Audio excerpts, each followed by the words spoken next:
biggest comebacks from previous seasons of FNCS. One stands out, of course, Chapter 4, Season 1, a whole chapter ago, was Merstash and Tayson. These guys are actually in 7th place on after day number 1, and then ended up, of course, winning the major overall, Evan. Yeah, that was, you know, a really memorable FNCS, and it was actually the biggest comeback anyone have to actually go on to win an FNCS. Nobody's ever been 7th or lower and then won an FNCS, so maybe, you know, looking at some of the players on the leaderboard, maybe some people try break that streak today. Of course, below that, iDrop and Mappy Il y en a Jox. historic season where they had a big comeback. City and Cammy have had big comebacks in the past. You know, we've seen people have comebacks in the past that are, you know, outside of the top 10, pushing them way into good, you know, standings. And I think we're going to see quite a few of those today. I'm curious to see. Yo Phénoméno, yo Runi, yo Tokyo. Ah, par contre là je crois qu'il n'y a pas une notif YouTube là. Je crois là il n'y a pas eu la notif YouTube. Si, vous avez eu la notif YouTube les gars ou pas?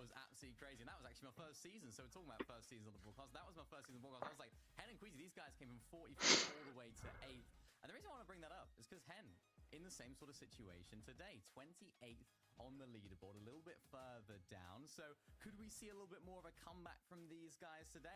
Si. Ok, bah nickel alors. Les gars, le son de ma voix par rapport au son du live de Fortnite, c'est good ou pas?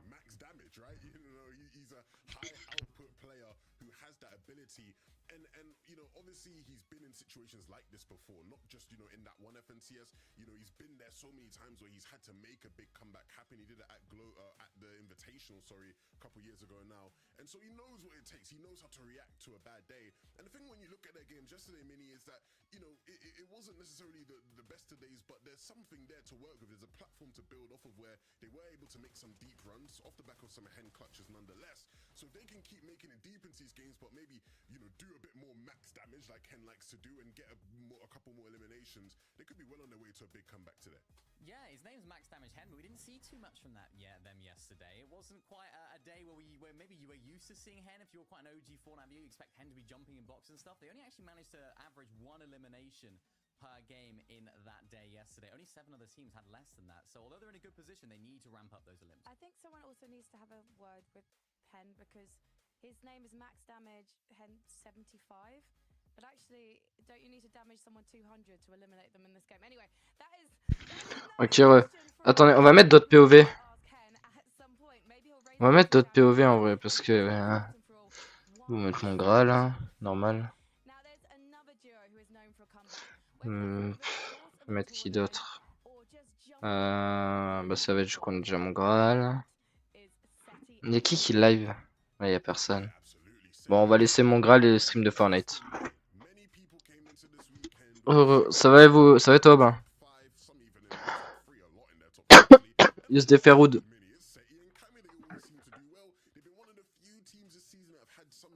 Moi je laisse comme ça, je vais pas mettre en plein écran, c'est bien comme ça en vrai.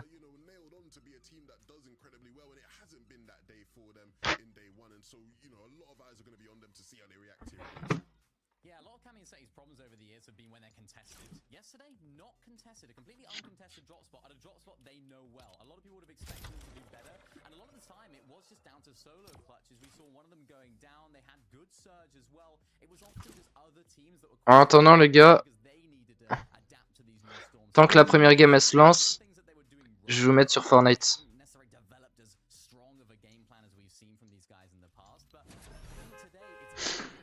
En attendant.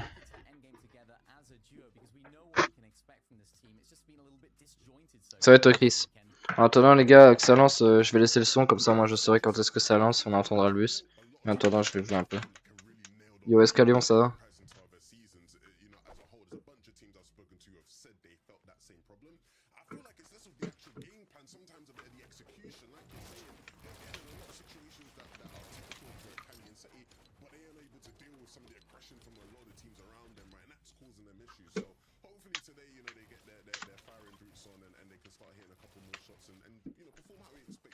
De faire Viking ça va?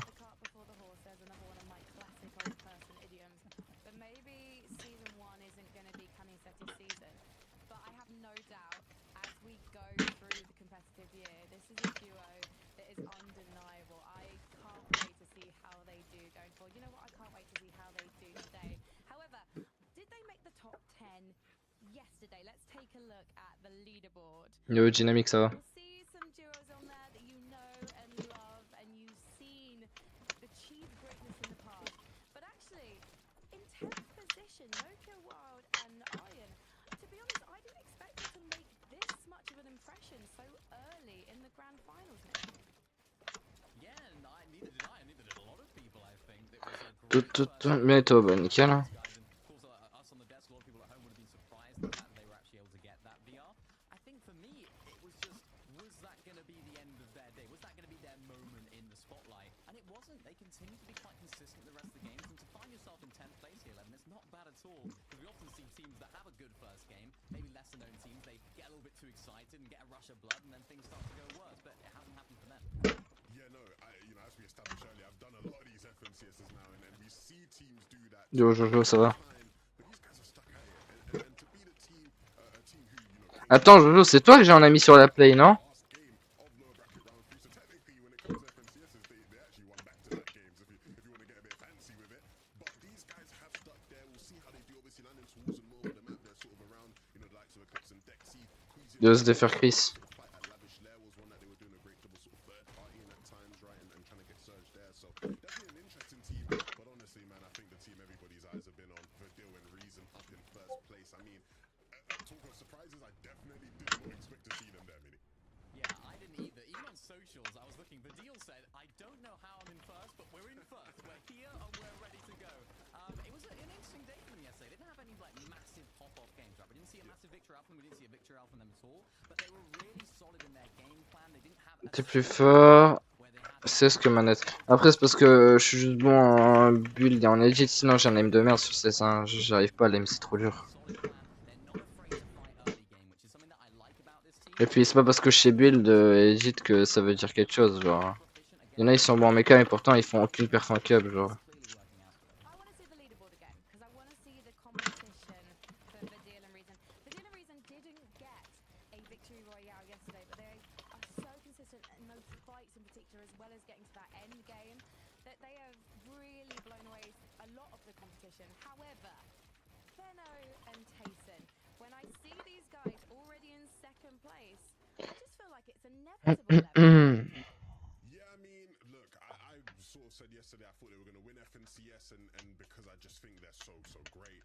They didn't start the day great yesterday. The first 3 games were a bit, forgettable for Venno and Tayson, but after that third game, they definitely locked in. They were struggling with sort of the early surge, and to be fair to them, everybody was struggling with early surge. Like, if you can tell me, really good teams that weren't struggling with early surge, it's hard to come by.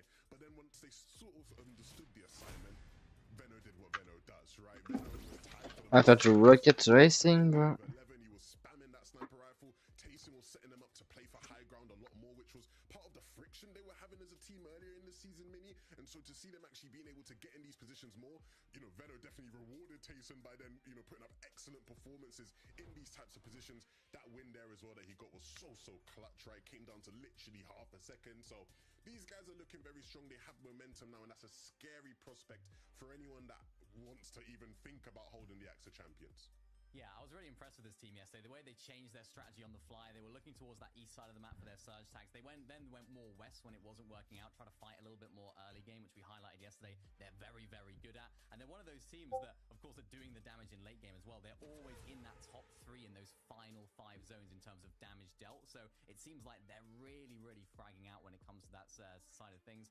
I mean, Venno, of course, what a sniper as well. We have to talk about how good he is at that. Thomas HD, he was getting kind of overthrown here in terms of the sniping king, and I'm interested to see how this goes today, because a lot of their damage when it comes to the surge for Venno came from Venno's snipes.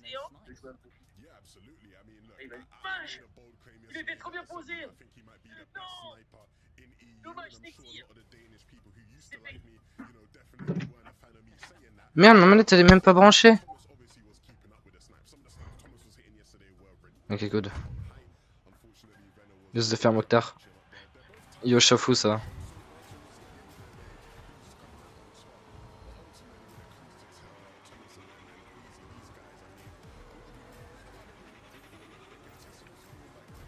Ça fait tellement longtemps que j'ai pas fait cette map.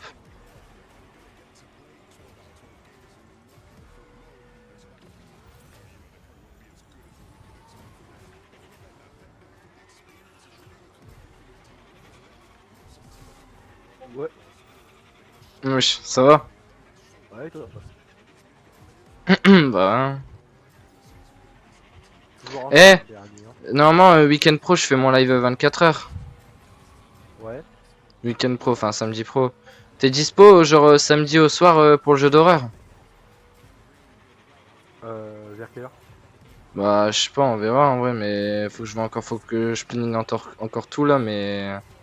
C'est ce qui me casse les couilles, c'est qu'avec mon père, du coup, je suis obligé de me coucher à 22h30. Même pendant les vacances! Ouais. À force, hein. Mais après, je peux essayer de négocier, tu vois, vu que c'est exceptionnel. Tu vois, est-ce que je pourrais parler? En tout cas, je pourrais chuchoter. Mais t'as une idée du jeu d'horreur? Hein? Bah, je sais pas, justement, c'est toi l'expert sur ça, quoi. Bah. Tu vois, la plupart des jeux d'horreur qui sont bien, c'est payant, quoi. Ah ouais. C'est ça le Blame Pro. Après, encore une fois, j'ai un crack et le coupable. Après, j'en ai un, mais c'est un crack.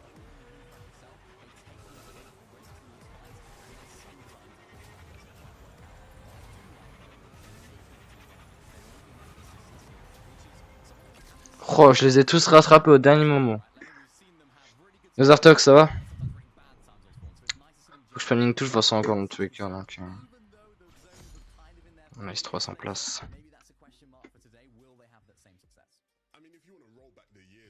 Récupéré par Azox. Malibucum and Sash were always a team that was getting a bunch of eliminations but could never, get, top 5 type of games. They'd get to an end game and that'd be it. Now they're able to do that, right? The back-to-back second places from Malibucum showed a bit of nous, a bit of more experience. And so if they can start pairing that together with, high limb games, yeah, they'll be rising for sure. C'est quelle heure les FLCS? C'est maintenant. Ah ouais. Je sais pas, moi je pensais que c'était Avatar, tout ça. Mais après, tu vois, le jeu d'horreur que. Bah, j'ai carrément sur le sujet, mais le jeu d'horreur dont je te parlais, tu vois, faudra. Franchement, ramener des potes à toi, tu vois, parce qu'à deux, ça rend pas ouf. Bon, on verra, au pire, ça se trouve à tout moment, on le fera pas, on verra, au pire, chill. Ouais, t'inquiète, dans tous les cas, c'est ton live, tu fais ce que tu veux. Vas-y les gars, je vous remets la POV du live de Fortnite. On va attendre, hein.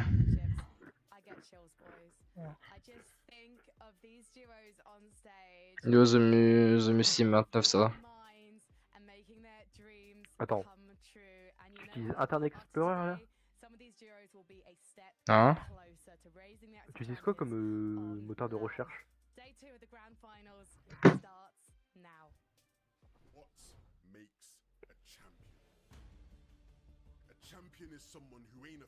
Et du coup, y'a qui en équipe française dedans? Sinon. Microsoft Edge. Ouais, t'es pas les mecs que je vois utiliser ça. Ah, écoute, hein. En FR. Ouais, en FR. Je sais qu'il y a Antilex, Lazen, ouais, il y en a plein. Il y en a pas mal. Non, mais en équipe. Artskill, ah, il y a Solari. Logique.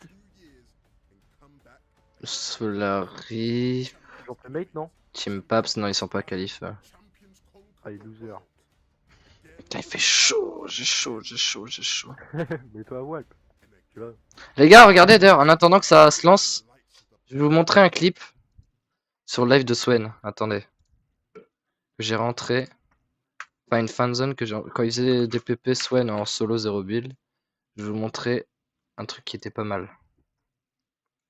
Voilà. Attendez, faut que je trouve le moment. Regardez, c'est là. Non, excuse-moi. Voilà. Et là, c'est moi, là. Regardez. Pretty. Vous aviez pas dit Freddy qu'il est... Attends, il est... Only snipe. Voilà, donc là, je mets une balle de sniper. Ensuite, je le craque au bouclier. Vous aviez dit Freddy, vous, hein? Regardez, ouais, vraiment. Le moment, il est incroyable. Les gens regardaient dans le chat, ça me reconnaissait. Ça me disait, ouais, en mode, dans son chat, il y a beaucoup de gens qui me connaissaient. Du coup, c'était incroyable. Et la balle de fou, j'ai mis une de ces balles. Et regardez l'enchaînement. Boum, tête. Incroyable. La deuxième fois qu'il s'est fait poutrer son top 1 dodo. Non. Dommage, frérot. Par contre, Freddy, oh, il a mis des taloches à la fin, frère. Une petite claque à droite, une petite claque à gauche. Et tu vas voir ta mère. GG Freddy, monstrueux. Eh, la première, elle est pas évidente à mettre, hein, celle qu'il a mis en l'air là. Celle-là, elle est pas évidente. Autant la deuxième de dos, il a une montée d'hormones et il s'est laissé amadouer. Mais alors la première, par contre, elle est belle. Hein. Freddy, le youtubeur, c'est un youtubeur? Ouais, ça me reconnaissait dans son chat. Déjà, je regardais le moment où Swen est apparu sur ma pauvre. Attendez. Regardez. C'est quoi le but Ouais, c'était une PP sur le 0 build et celui qui top 1, bah il gagne simplement. De la mobilité à la place de ton deuxième pompe. Il y a des frics, dommage. Hein. Ou même le kit. Il va pas prendre le kit. Il va garder le double pompe. Regardez. Là, en fait, en gros, juste avant, Swen il était sur ma pauvre. C'était ici. Donc là, il était sur ma pauvre au tout début. Et quand j'avance un peu, regardez dans son chat là déjà. Si c'est le pro de la build, bon bah lui, il n'a pas dosé. Mais bon, c'est vrai que c'est un peu vrai, mais bon. Ensuite, regardez. Fritty, c'est le pro build. Je prédis Fritty top 1. Et là, regardez, ça va enchaîner. Ouais, t'as du bol, je crois que le mec c'est pas un fou. Il va En fait, peut-être t'es pas bien quand t'as de l'attention. Hein. Ok, heureusement que t'es pas tombé sur un fou qui veut assurer sa fin de game. Hein. Heureusement pour toi, t'es pas tombé sur un fou. Regardez son chat, voilà, Fritty top 1, voilà. Pour toi, du coup. Non, dommage, Genre en mode les gens avaient prédit que j'allais win, et au final, bah ouais, c'est le cas. Fallait prendre la tourelle. Fritty top 1 100%, voilà. Sneaksy qui récupère donc le kill. En fait, t'as de Par contre, l'ego, s'il a- toi. Ah non, il a tiré avec la Je R. pense Ok, il a pas une que t'étais R. comme ça. J'ai cru qu'il avait tiré d'aussi loin la PM. Je vais me chier dessus. J'étais bien Je quand dis même rien dit que depuis 10 c'était minutes, fort, les tu vas gars, faire. mais j'ai le caca. Non, mais c'est pas moi, c'est sur son chat, à Swen, ça disait ça. Et en vrai, ça m'a choqué le fait qu'il y ait des gens sur son chat à Swen qui m'ont reconnu. Voilà, Fritty va win, voilà. Juste là. Tu prends le melon, hein. Freddy va win. Voilà, regardez, Fritty va win, il a lu le chat. Il a regardé tout le chat pour savoir si le mec qui va encourager qui disait qu'il va win. Attention les gars, il y a Sneaksy qui a pas l'air mauvais C'est aussi. le même mec, Victor. Il a l'air d'avoir des sacrés gugus aussi là. Le mec avait dit tout à l'heure. Hulk qui est décédé face à Iron Man, dommage. MP 09090909090909. Simple, net, efficace. Voilà. Voilà comment est-ce qu'on joue. Attends, mais c'est pas de mal. Je lui envoie un Il a tout message. compris. Il a tout compris. Par Fritty contre, le pro, frère, voilà. attention à toi. Et puis voilà, et ensuite il y a eu la petite fin de zone. Frérot, tu t'es fait punir. Il est dans la sauce, il est dans la merde. J'ai regardé vite fait. Mais ça a commencé! Putain! Je vous referai montrer plus tard. Go! Voilà. Ok, c'est parti. Prendre le melon. Ok, c'est le début. De toute façon, si c'est le début, on rate rien. Viens, full screen, on s'il te plaît. Yo Marius, tu veux un partage d'écran? Je suis sur ton live en fait. Ouais, mais tu peux voir en même temps, genre. Ouais, vas-y. Et mets en full screen ton live aussi en même temps. Non, je vais pas mettre en. Non, non. Comme ça, au moins, je peux changer de pop direct. Bah ouais, le chat en même temps. Bah attends, écran. Fais avec le tab, frérot, si tu veux changer de pauvre. C'est moi, je te fais un partage. Non, mais en même temps, comme ça, je peux aller direct sur la pop de mon Graal, si je veux. Non, me dis pas, il a retour lobby déjà. Pas dès la first. Ah non, mais il a mis du délai en fait, je suis con. Ah merde. Attendez, ils ont pas fait un retour lobby quand même. Non. Bon, on verra, tant pis. Ça se trouve, ils ont pas un retour. Putain, mais ils ont pas retour lobby direct. Yo Frozen, ça va? Même moi, je suis meilleur. Ouais, ça c'est sûr, mais. Je suis meilleur, ouais. Yo Marius. Ça va et toi? Ah bah attends, non, il m'a répondu. Baptiste, t'as ton putain de voice mode activé, hein. Sérieux? Oui. Ah bon? Hein? Bah non, regarde. Ouais, mais t'avais pas dit que non. Eh, il est pas activé mon ref, regarde. Hein. Ah, moi, je t'assure que j'ai ta voice mode, frérot. Bah, tu m'entends Bah, comment? moi, je l'entends. Bah, tu sais, avec le truc de la musique. Bah, et tu me le dis que maintenant? Mais non, mais parce que je t'ai pas entendu maintenant. Avant, je t'entendais pas que ça. Yo Victoria. Mais non, mais là c'est pas possible. Avant, que je- c'est normal. Bah, t'en reparles? Bah, va changer en bas. Désactive au pire. Regarde. C'est bon là? Ouais. Mais si tu peux juste désactiver en bas, tu vois. Eh, Thomas HD il veut en découdre. Hein. Attends, il monte la qualité. C'est un full pixel, c'est quoi? Ah non, je peux pas mettre plus en fait. Wesh, la qualité de leur live elle est pas folle. Hein. Parce que tu stream, je pense. Non, je pense pas, c'est bizarre. La qualité est pas. Ouais, mais je sais, mais c'est pas moi. Regardez, j'ai mis au max, hein, 1080p. Et je peux pas mettre plus. Bah attendez. C'est quand tu fais ton live 24 heures déjà? Normalement c'est samedi pro.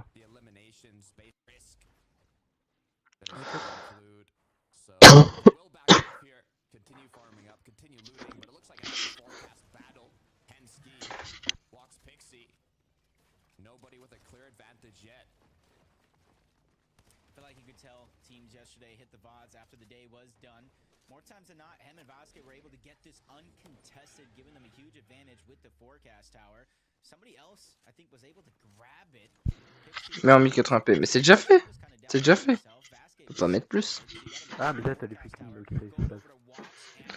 Ok, hop là, je vais. C'est trop bien d'avoir un casque sans fil sur PC. Ça, je peux me déplacer où je veux avec. Ouais. Bah, attends. Putain. Ah, si meilleur gosse D'ailleurs, j'ai regardé à tout moment, on a passé les 8100. Et on a passé les 8. Et on a passé les 8K, là peut-être les 8100. Non, il manque un abonné exactement. Un abonné. Bah non, hein. Attends, je vais acheter des bots. Non, bah non. Là, les gars, je suis content, la dernière vidéo vous a plu, du coup, elle a fait plus de 2000 vues, là, je suis trop content. Après, c'est une vidéo best of the life aussi, enfin, c'est une vidéo best of de mes games ranked.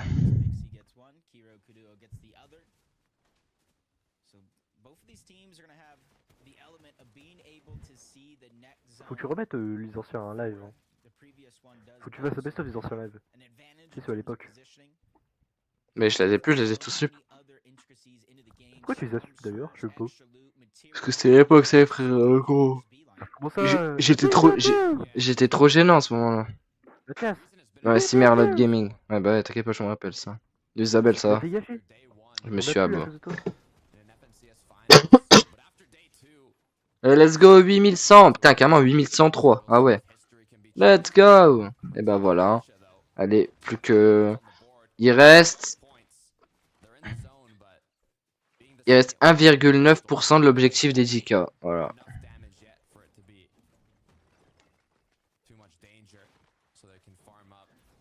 Déjà, l'objectif pour les vacances, c'est de passer les 9K, mais... En vrai, c'est possible. Genre, une journée, là, on a gagné 100 abos, là, c'est une singerie. Singerie, frère. Attends, j'ai regardé mon gars vite fait, c'est son game. Ah non, ouais, non, il est en train de spec. Mon gars, ils ont déjà retour lobby. Ok. Ok, ok. Moi, je le sens pour lui.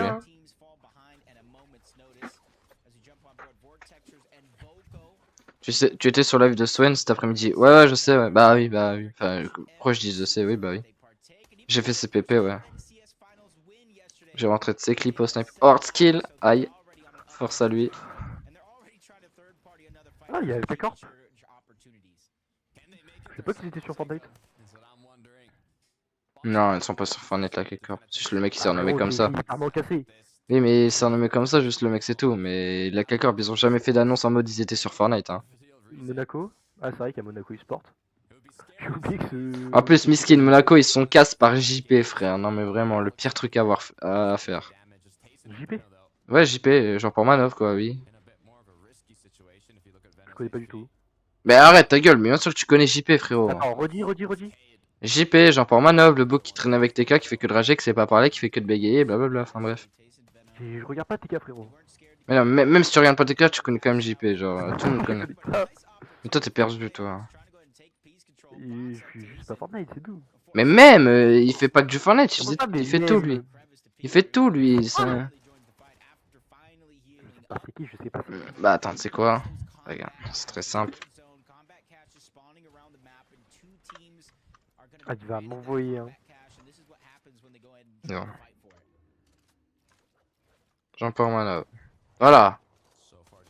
Ah, c'est Stockard. Ok. Voilà. Bah lui, ils ont fait une collab avec Monaco eSport.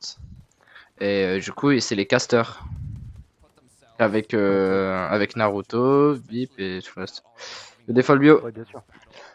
Tout le reste. Les gars, je fais que tousser, mais je suis malade comme un chien depuis vendredi. Je fais que tousser, ça me casse les couilles. Et dire que demain je pars en Espagne. Hmm. Tu vas avoir des belles espagnoles. Non frérot, ici c'est que le Barça. Hein. Tu vas aller où? En Espagne? Je suis à Barcelone. Ok, ok. Ah bah t'inquiète pas, tu vas en voir des Barcelonaises. Ouais, c'est le plus important. C'est son mate en moins de ça? Ouais, ça.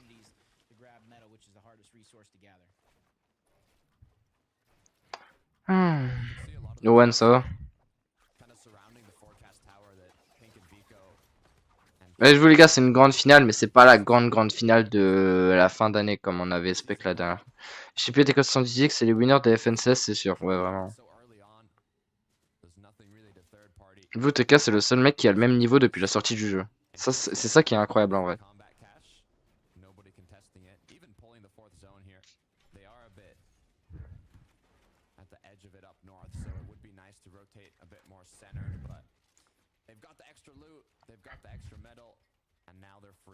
Dites-vous les gars, n'empêche c'est des chiens Fortnite parce que j'ai vu sur Twitter. En gros, dites-vous, il y a 10 joueurs hier, ou 10 teams, je sais plus, non 10 joueurs je crois.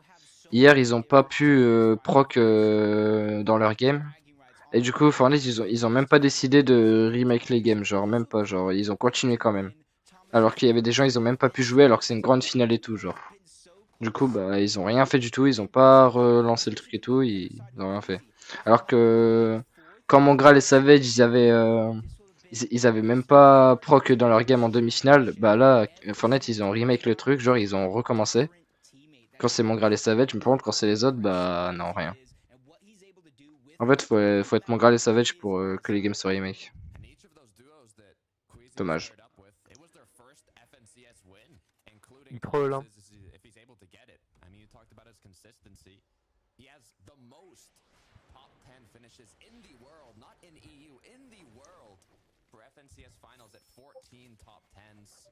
Attends mais les teams en fait Ah c'est pas par rapport au club. Moi tu vois je pensais que c'était les deux clubs qui sont ensemble, genre les deux membres d'un club. Bah d'une équipe quoi. Non. Falcon. C'est bizarre. Il est bon? Bah s'il est en grande finale, oui. Ah mais je veux dire pas, il est dans les favoris quoi, t'as compris. Oui, bah il joue avec Veno, bien sûr, alors t'inquiète pas. Il est bon Veno? Oui, très bon. D'accord. Mais il a fait top 2 à la grande finale de l'année en 2023. Ah oui d'accord. Et en 2000... Non, c'était en 2022 plutôt. Et en 2023, l'année dernière, du coup, je sais plus, il a fait top première. Et toi c'est quand tu vas? YT 44, bah quand il y aura des FNCS Nobile, hein, c'est-à-dire jamais. Moi j'y crois pas sur ça, hein. Les gars oubliez. Hein. Moi j'y en aura jamais. Hein. C'est quasiment sûr. Oh putain, le fait contact. Oh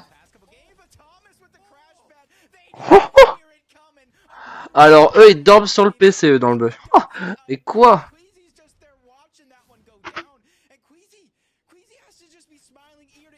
En plus il a même pas atterri direct dans le bœuf, genre... Ouais, non mais c'est une dinguerie. Oh t'inquiète pas que la Storm là ils sont good. Tu peux mettre la pauvre de TK et JP. Putain c'est vrai qu'ils sont en live du coup TK et JP. Attends. C'est quoi le nom? Monaco eSport? Ouais.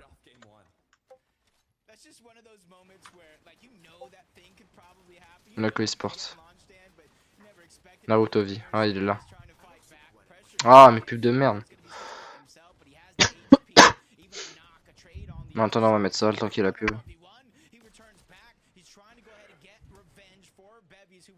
C'est un chien. Putain un ponte là, Ouais. Ok ouais ils sont là. Bah, attendez on va baisser le son un peu de Fortnite. On va mettre... Je reviens dans 5 minutes. Ah mais en fait ça sert à rien parce que eux-mêmes regardent le live de Fortnite. Ok bah tant pis, on va rester sur le de Fortnite. On s'en fout de leur cast.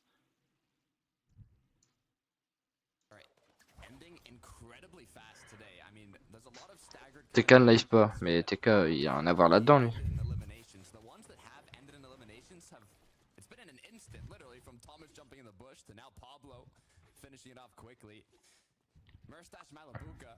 On the other hand, no eliminations to their name yet, but with the position they're in, the loot, the materials, the consumables, they have everything to make something happen. And all they need is a chance. I think Malabuka has taught us that by himself. Just need a chance to get back into the game. You can make wonders happen. Mustache might have the record with least amount of game time actually played with a victory royale in Malibuca's impressive run to qualify to the grand finals. It's not an accolade most people even have a chance to get. Hmm. He's gonna get a chance to get back into the game. C'est pour qui? Là, ce soir, là, bah, allez FR. Hein. En vrai, il y a que Skyden qui a une chance en vrai s'il veut. Parce que Skyden, ils sont vraiment bien dans le classement actuellement. Hier, ils ont fait vraiment un bon truc.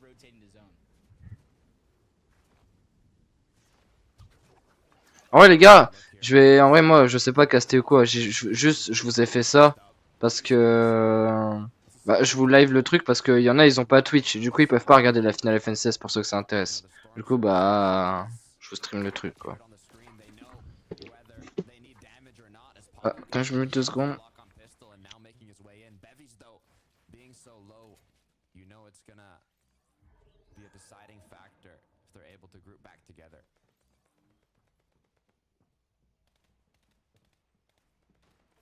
Reason and Vidal, 77 above. Slowly bouncing around that Storm Surge threshold. Pretty consistent overall on day one. Gave themselves a nice little cushion up until that last game where they did go down just a little bit earlier than they'd hoped. And you can see even with Storm Surge kind of showing itself, they're not too worried about it. These guys have experienced almost everything when it comes to Fortnite and more. They know how to deal with the pressure. And they know that they don't need to make any risky plays to try to rotate. It does look like they're just trying to together some extra small fry, any HP heals. And then they have the choice to grapple blade to the zone or maybe even find a rift that is left over from Loot Island. But as one of the most important factors of this mid-game, it's making use of the natural mobility from Rift Island. If you're close by, ouais, on the rifts that je suis de retour. On the ground surrounding it, even the launch pads like Tayson and Benno are using on the Rift Island. But it also causes this kind of moment in the game where there's so many duos flying through the skies and the ones down below will take that opportunity to take shots and hopefully connect. Attends, c'est normal ou pas qu'ils volent tous, Mathias? Flying through the air. Hein? Ah, ouais, le William. Ils volent tous ou pas? De quoi? Ils étaient tous en train de voler là. Bah normal, ça existe encore les failles et tout. Ouais, mais je sais pas, mais ils ont pas... Ouah, Vadil! Non, mais non! En plus, ils étaient trop bien dans le classement. Ah là là, ça va leur coûter. Hein.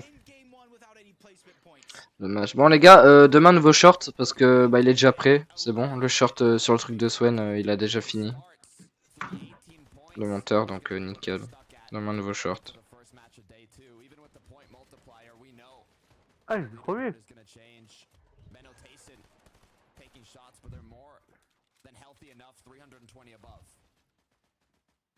Yeah, from this stage right now, they don't really have to do anything, make any risky plays except for go to zone, but you know as well as I do, these guys know not only how to take opportunities, but they know how to create them as well, as they're just trying to eye every single person here on the rotation path, so that way they can figure out which way they do want to go to try to get that slow side of the zone. Most of the lobby is stacked up. D'ailleurs, c'est quoi la potion? Je t'avoue que ça fait trop longtemps que j'ai pas joué. D'accord. La potion qu'il a dans son troisième item. Ah, attends, je regarde. C'est un fizz. Ça te rajoute de la gravité et puis ça donne du shield. Genre, tu peux soigner ton allié en même temps. Voilà. OP quoi. Genre, quand il passe à 95, bah ça donne 5 de vie, genre. Par contre. D'accord. Merci gros.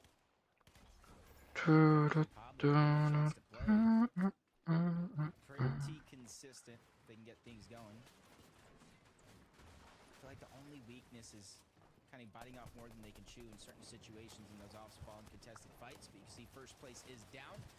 Huge opportunity for Venno, Tace, and everybody else on the leaderboard to move on up, especially with the 1.5 points. You get 100 for the victory out, 6 points per elimination. Everything else in between is 25 teams still left alive. Finally, placement points are starting to get granted and will cascade with every team that drops. 26 above now for mixing ping. Pressure gets on as Mustache Malibuca. 160 above, but it's going to be Yanis and Flixie that go down. Mustache picking up that extra loot already with the mythic loot. Already with the medallions now. This duo looking like they are struggling. Yo, Tacos, ça va? Putain, vas-y, tu donnes faim, ça y est. Il est en d'aller à la table pour prendre un bon tacos. Mais c'est quoi ce truc là? Publicité ma bite là. Je vais enlever ça moi. Bah, t'as pas de bloc? Merde. Non, tu peux pas enlever, il faut que t'aies bloc ou bien que t'ailles sur un truc du genre OPAGX. Oh, c'est moi, il s'est enlevé. Est-ce que la qualité elle est meilleure si je mets en plein écran? Moi, je sais pas, mais en vrai, c'est un... Ouais, c'est un peu mieux. On verra mieux en grand écran. Ouais, Même dans Rainbow Six, il y a des finales. Et les gars, j'en profite. Gros, il y a Nikov. Il y a Nikov qui est dans le truc, comment ça, il y a pas chance de mate.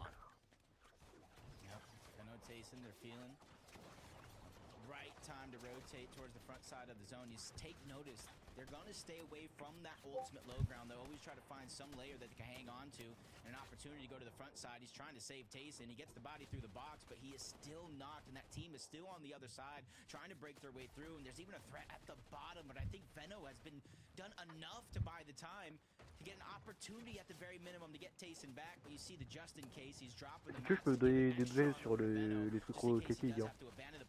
Attends. Je suis en train de regarder le cacher. He needs to keep holding here. He has to keep expanding to get that space if he wants to pick up Tayson. But as the pressure gets too high, Benno gets taken out. Meanwhile, Eclipse, Dexy up above on top of the lavish layer, looking to hold on to height. First and second place are now down just at the beginning of placement points.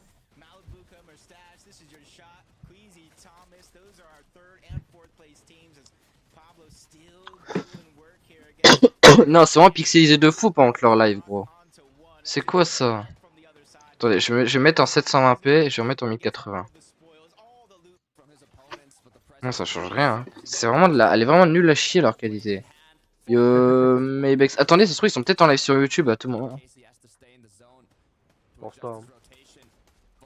À tout moment, Fortnite sont en live sur YouTube. Hein. Non. Bon bah tant pis. Tant pis, tant pis.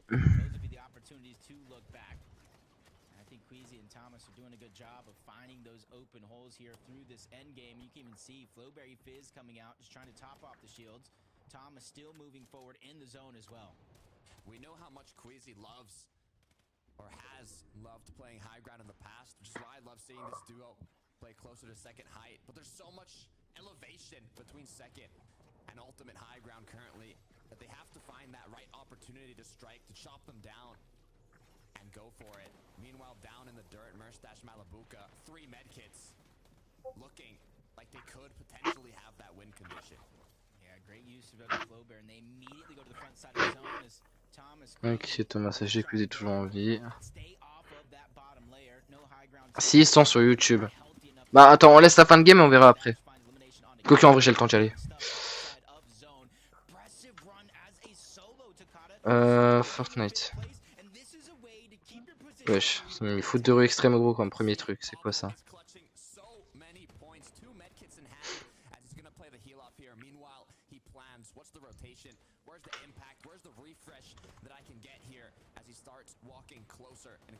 Non, y a pas. Putain, je suis en train de tout rater du coup. Y a pas les gars. On s'enlève que sur Twitch. Yo Ares.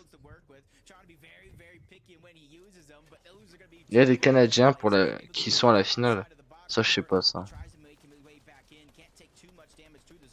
Oh, ça pue la merde la qualité, mais bon, tant pis hein.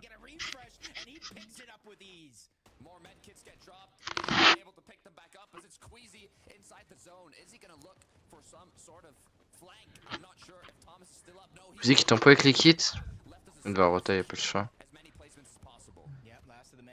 Son mec il est mort. Wow. Queasy en clutch.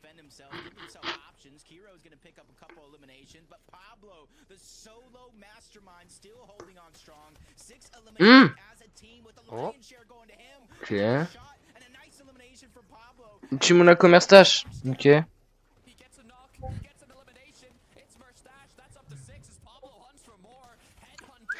Ouf, ça fait mal. Oh le pauvre. Quizzy qui meurt face à Pablo. Pablo on clutch. Oh là là! Mais wesh, mais Pablo! Qui es-tu? Non! Dommage! Putain, il a quand même fait une game de fou. Maintenant, ça grandit que contre Zell. Eclipse. Ils ont l'avantage de la hauteur.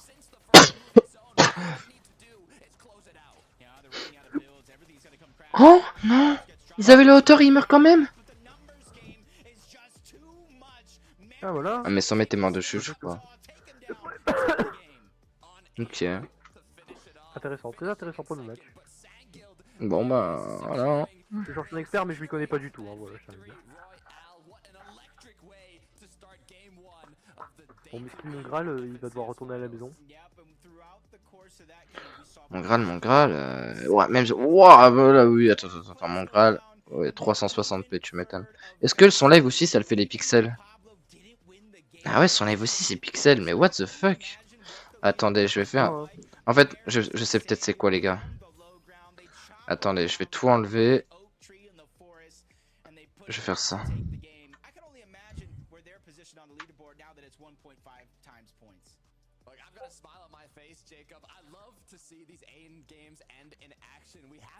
C'est mieux là. Attends. Avec une différence.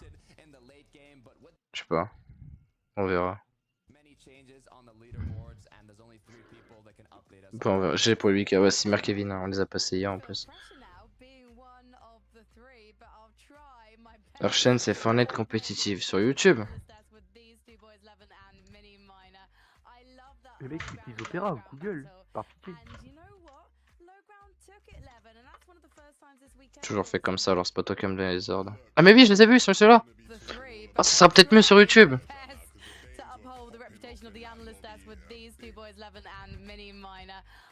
Faut que t'arrives sur Twitch du coup, là on a double son. Non, mais là c'est bon. Par contre, là, si YouTube aussi, c'est Pixel, c'est que c'est eux. T'as enlevé le live de Twitch? Ouais.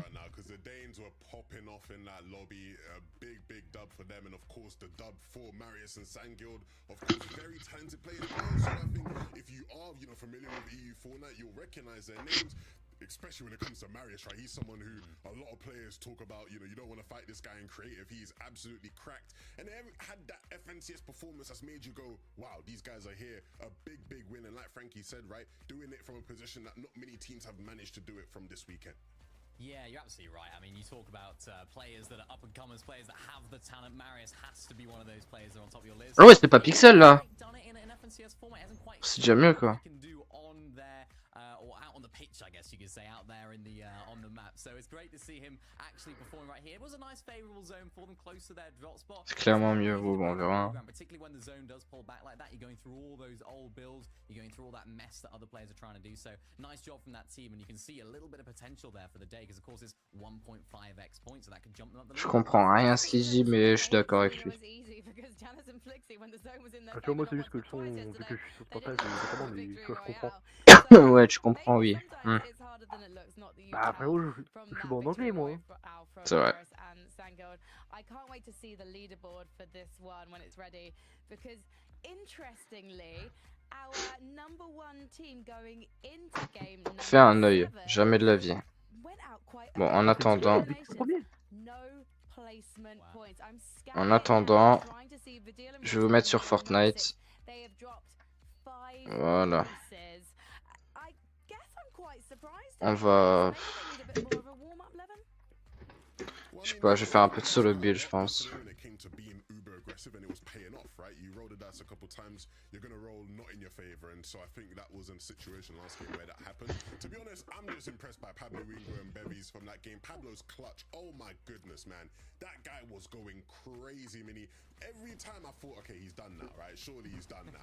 He just kept hitting more shots. I mean, again, En gros, les Savages, ils ont fait un retour lobby. Ouais, je sais. Si, ils font les FN16 euros juste parce qu'ils font de la merde. Là. Attends, je fais un peu de solo build en attendant que la prochaine game se lance. C'est si long que ça en attendant les games? Ouais. Fait au moins 10-15 minutes. Ah bah ouais, hein, il faut bien qu'il... Faut du spectacle, faut pas que enchaîner les games tout d'un coup, genre. Faut...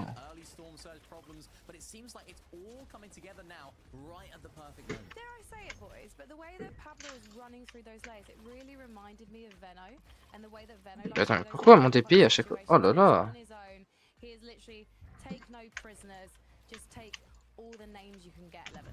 Merde, là c'est good. I'll give Pablo's props. He's someone who has shown he can pop off in the past, right? I think it's funny, Manny, because, you know, if Pablo and Bevy stay here and they win the FNCS, they'd be the first Danish players to ever win it. And I mean, it would be, Thomas HD, I think, would probably be crying inside if that happened. But I do want to talk about Thomas because we saw a really interesting play, and it's something that we've seen a lot from teams this season. And what a lot of the players have been calling it crash pad bombing. Because what you do, right, is you line up a team, you know a team... Ah, je suis à 144, mais je peux pas faire plus en fait. Parce que, bah... J'ai un écran 160, donc ouais. What? Je peux plus rien faire? Mon clavier? Non? Non, wesh! Mon clavier!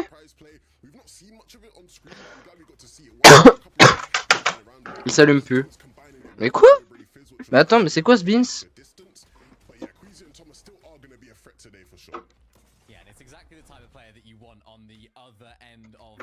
Les gars, je peux même plus utiliser le clavier?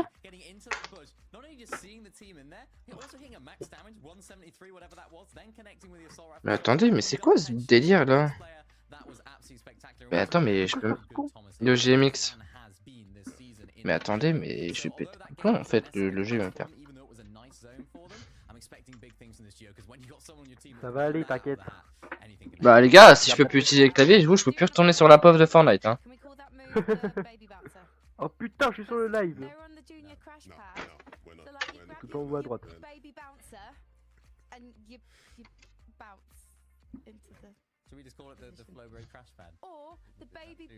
Carrément, je pourrais même plus éteindre le PC en fait. Tu veux éteindre manuellement? Ouais, non, je... Ah.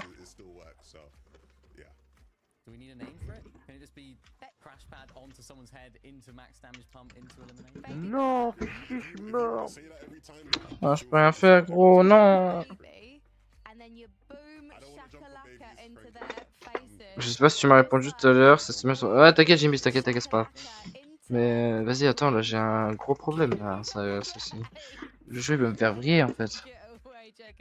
C'est même pas le jeu, c'est le clavier qui va me faire vriller. Oh oui, c'est bon.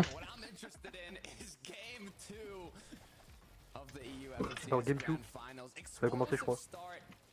Gros. On va voir. Comment ça va recommencer, gros?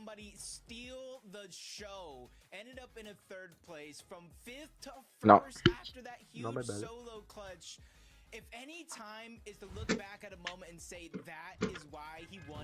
Ah, là j'ai entendu le bus là. Là c'est good.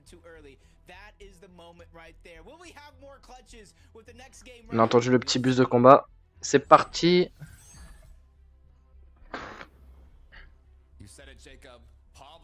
Ouais, mais t'inquiète, sur l'iPhone, c'est pas.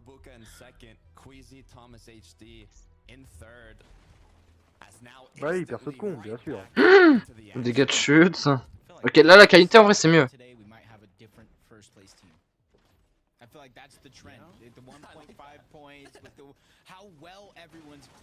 Il va le rush direct. Non, ils vont pas jouer les grosses couilles.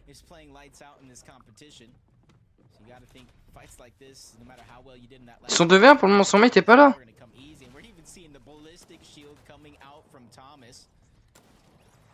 Oh.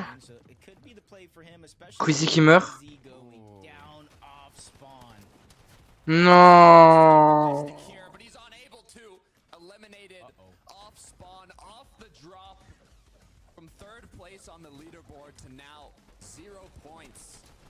Attends, je vais mettre mon Graal.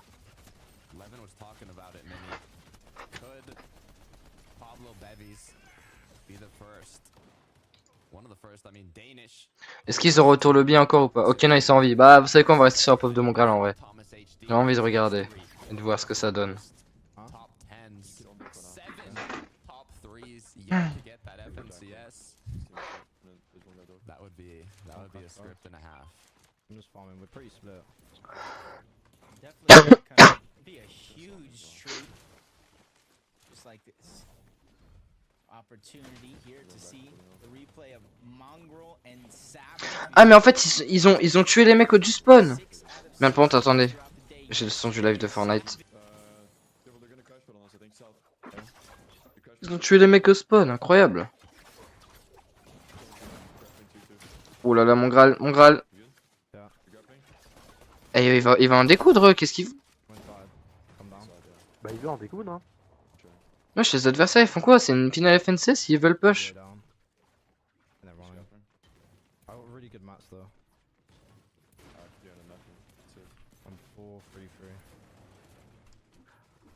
Oh, ouais, bah.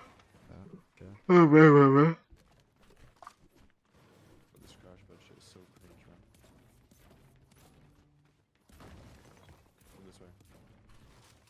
I need to use one of the berries above. You left them, right? Faut que tu recharges ton air, mon ref. I'm coming. Oh, il a pas vu. Non, il a pas vu son air. Qu'il la recharge. Ok, non, c'est... Non, même pas. Ok, c'est good.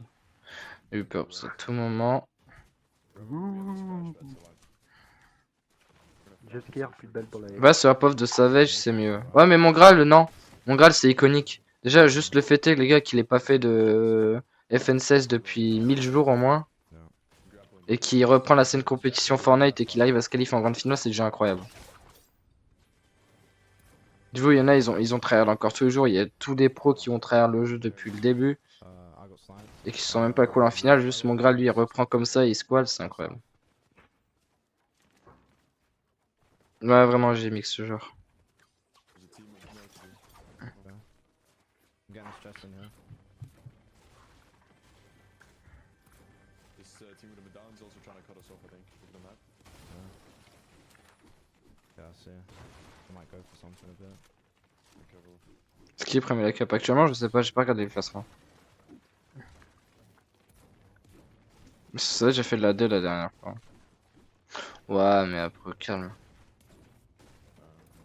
can use those cold plants for that. Pretty sure it went back, huh? This one now. Yeah, I can. Oh, fuck Is he it. looking with the sniper? What we got?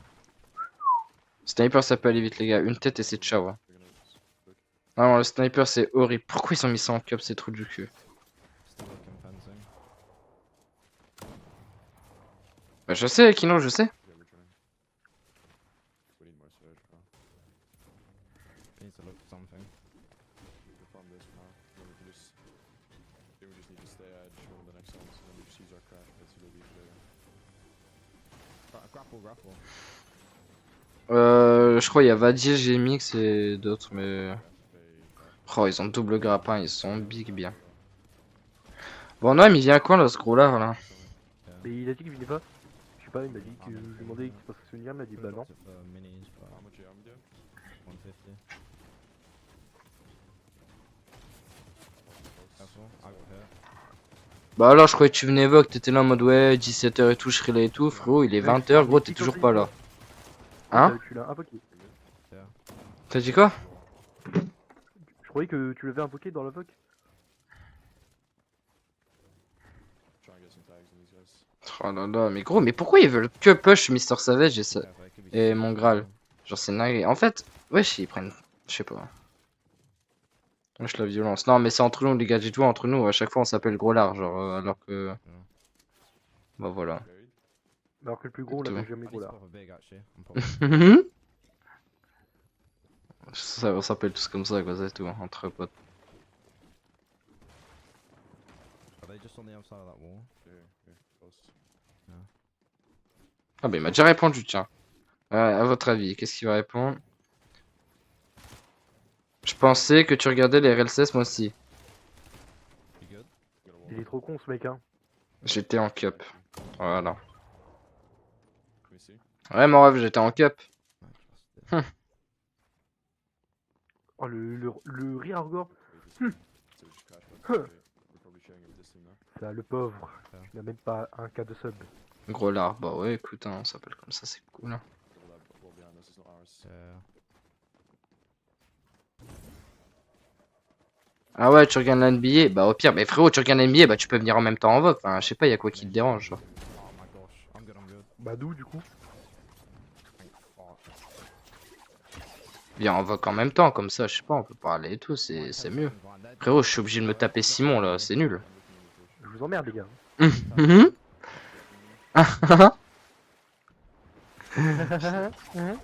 T'as trop le seum. Rien, c'est bon. Putain, il a marqué. Allez, Mongrel. Oh, come fuck it, let's just crash from this team.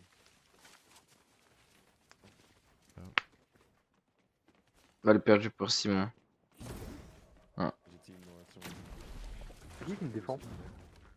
Ah, they already based up. J'ai Go mix. gas, look for a crate. Nickel. There's a team in gas. Enfin. Gas light. Oh non, mais c'est sûr qu'il prend le balle de snipe, mais arrêtez. Mais arrêtez de jouer sniper. Oh non, et en plus ils se font all-in. Non, mais je reviens pas. Mais ils ont vraiment des sacrés problèmes en fait. Hein. Pourquoi il va leur découdre à ce moment-là? Non, il a mis moins 100 et Mister Savage qui meurt.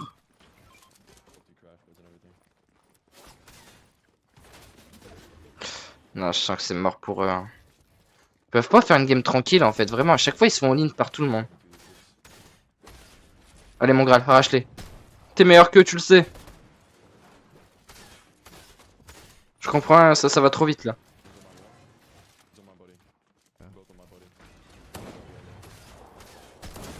Voilà, mon 25, bon c'est pas ouf, mais c'est toujours ça en plus. Oh, allez, allez mon Graal. Non, c'est mort pour lui, je pense.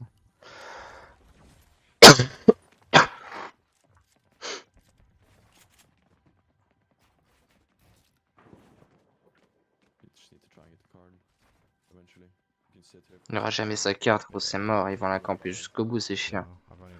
Pourquoi ils se font full all-in à chaque fois? Oh là là. Ils ont pas de chat, les pauvres. Tu viens d'être en vacances, ouais, ouais. Force à ceux qui reprennent les cours demain. On n'est pas ensemble. Non, pas force, biskin.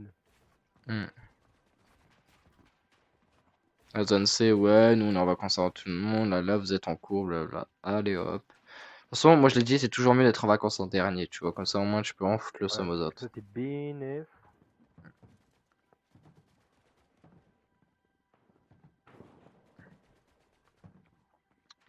Je ne sais, bah force à toi, carton ultra. T'es pas dit dans ton pays. Bah attends. Moi, vacances au milieu, pas de jaloux MDR. Ah ouais, t'es zone A. En vrai, zone A, bah ouais, vous êtes entre les deux. Vous, on s'en Après, nous, on peut flex zone B. Pourquoi? Pourquoi on peut flex, nous? Parce que vacances de Pâques, on a 3 semaines de vacances. Donc voilà. Nous, on est là, on a 3 semaines. Vous avez 2 semaines. Non, mais voilà, c'est bien. Mais j'ai rien à dire sur ça. Non, cette année, zone B, fout droit à tout le monde, voilà. Sans aucun débat. Que cette année? Vous pouvez me dire ce que vous... Bah, même en vrai, tous les ans, même. Ah voilà. Genre, les gars, à partir du moment où on a 3 semaines et vous deux aux vacances de Pâques, bon, bah...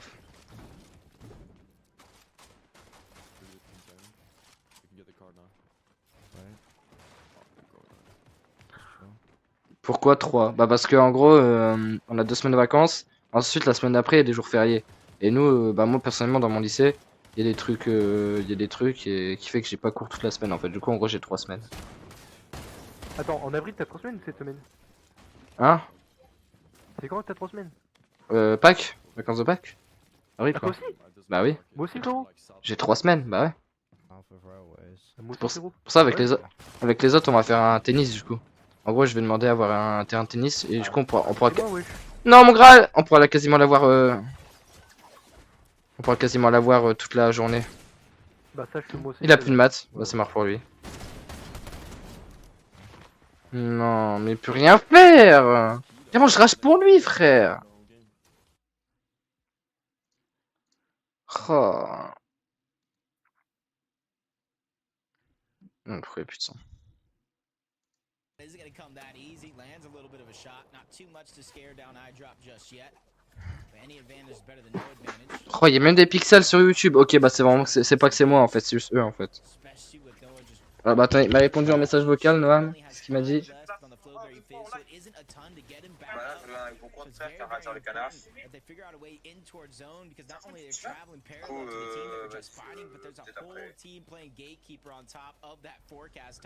Ouais, mais toi en général, quand tu dis peut-être, c'est jamais. Donc bah, va bien te faire foutre, voilà.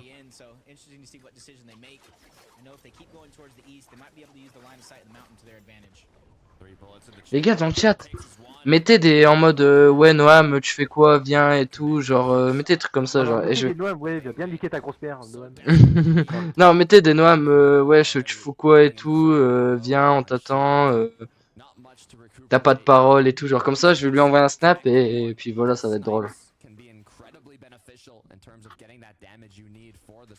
Ouais j'ai peur de dire ça et que ça flop du coup. Personne qui le fasse. C'est trop gênant, franchement.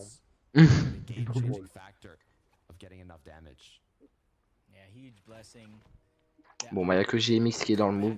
Non mais c'est bien. Parce qu'au moins je vois que les autres, les gars, les 27 personnes, vous dormez en fait. C'est ça le délire. On voit que les 27 personnes ils en ont rien à foutre de Noam et ça c'est très bien. Les gars, s'il vous plaît, please, jouez le jeu. Les gars, vous êtes 28 sur live, y'a que JMX qui l'a fait. Bah alors, ils ont pas envie les pauvres. Please, ce serait drôle. Bon, là vous spammez dans le chat, Noam viens, tu fais quoi, viens. Et comme ça je vais envoyer un snap et ça va le forcer à venir. Là gros j'ai demandé ça gros. Et que, ah on est sur la rediffusion là où ils ont push mon grade, mais c'est vraiment des chiennes n'empêche. Raisonne.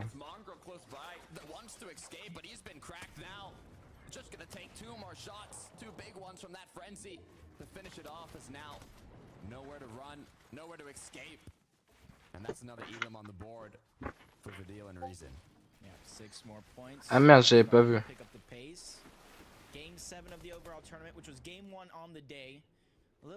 Wesh, moi, tu fous quoi? Regarde. Noam, tu dors. Noam, viens, frère. Sinon, il y a une araignée qui est dans ton lit. Wesh, Noam, tu fous quoi? Noam, viens. Oh, t'es long, bref. Non, mais viens pas.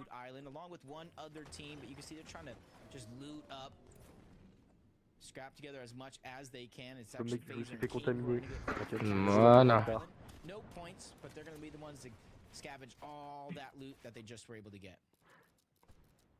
Bon, dommage qu'on ait pas plus, comme ça aurait été encore mieux, mais c'est déjà ça. Ah là là là là là. Mais attendez, vous savez quoi? Je vais regarder si sur mon téléphone il y a les pixels aussi de live. Ah ouais, mais même sur le téléphone. Ah non, même pas. Sur le téléphone, la qualité elle est insane. Bizarre.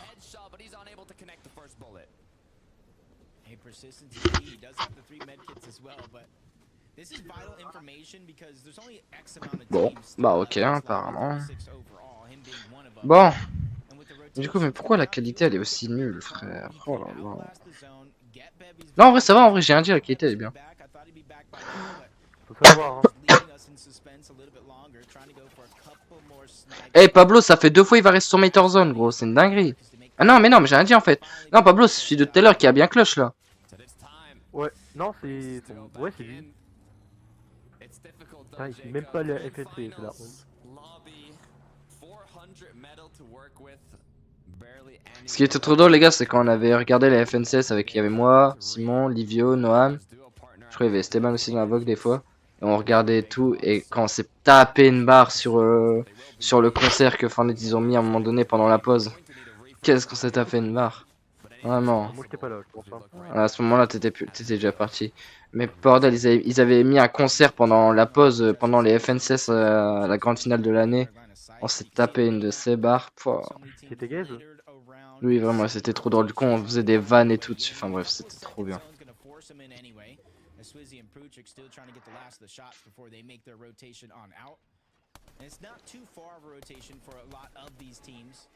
When you're rotating parallel with a lot of them, that's where it gets disastrous. Is Pablo, Bevy's finally up. They have the high ground, but they're down on Surge.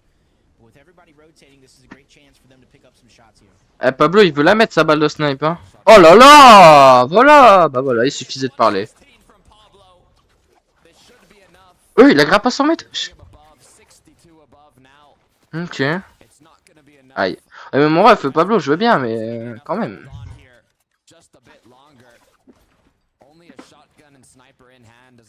Ah bah attendez, l'autre gros lard il m'a répondu. Ah, le gros sac. Just enough to stay ahead of the curve. 62 above, but Veno Tayson under pressure. Noah Aqua gonna be the ones on the other side. Out of zone, no HP. Veno gets dropped again. It's gonna put a lot of pressure on Tayson. Medkit getting cancelled. Ah ouais, mais faut le niquer en fait ce mec. Il vient de me dire, non, j'arriverai vers 22h30 environ. Il me demande si je vais streamer pro, ça sera fini. Ah oui, vraiment, hyper dur.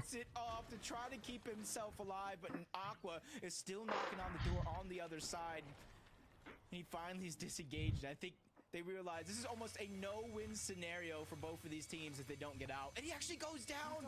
The medallion gets dropped. Aqua, Noah are out. Mais Veno il est mort, t'as vu, il se retrouve encore en solo. Encore, je dis encore comme si c'était...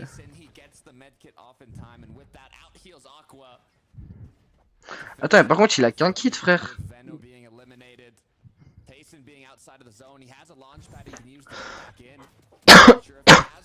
Ok, un replay, il s'est passé quoi là?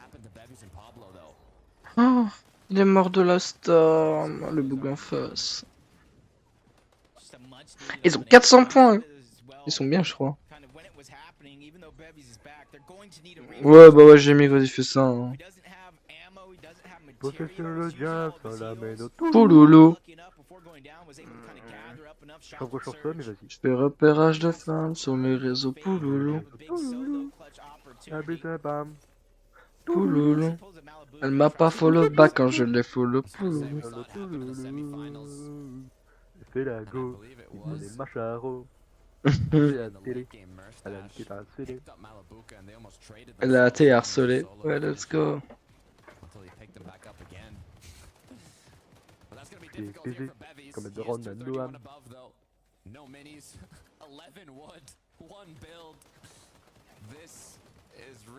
Les gars, je crois il y aura jamais eu autant stream pendant les vacances. Parce que dites-vous, live matinal. Ensuite, des fois, il y a des lives dans l'après-midi. Des fois, des lives au soir. Ouais, tu peux vraiment. Dites-vous, je serais même capable que quand j'aurai fini mon live 24h, ça sera fini dans l'après-midi. Dites-vous, je serais même capable au soir de lancer un live, hein, vraiment. Vraiment, j'ai la déterre, hein, je vous jure. Hein. Aïe aïe aïe, mais lui, il est solo depuis le début. Aïe aïe aïe. Oh non, mais en fait, son mate, c'est Pablo. Non. Oh, 14 PV. Il est zoné en plus. 14 PV, j'ai jamais vu ça. Il va pouvoir essayer de gratter quelques petits points de top. Là, mais regarde la NBA, et il peut pas regarder avec nous sur son télé. Non, mais... Au calme, tant pis. On retient. Mais la prochaine fois qu'il vient en voc, les gars, bah... Vous serez libre de l'insulter. Bon, ok, viens. C'est quoi ça? Faut t'aguler comme ça? Moi? Bah oui. Ah, je suis branché en même temps pour ça. Ok, bah il a dit qu'il viendrait pas, les gars. Et bah rien que pour ça, je vous envoie son Discord, vous l'envoyez full message et vous l'insultez en mode ouais, j'étais sérieux. Non, ouais, je déconne. Bon, je déconne pas. Et bah, tu sais quoi, de la part de tout le monde, frérot, bah va bien te faire foutre. Voilà. Non, en vrai, ça, je déconne, vas-y. Bah. Bonne soirée, voilà. Bonne soirée, mais va te faire foutre quand même. Hein. En tout respect.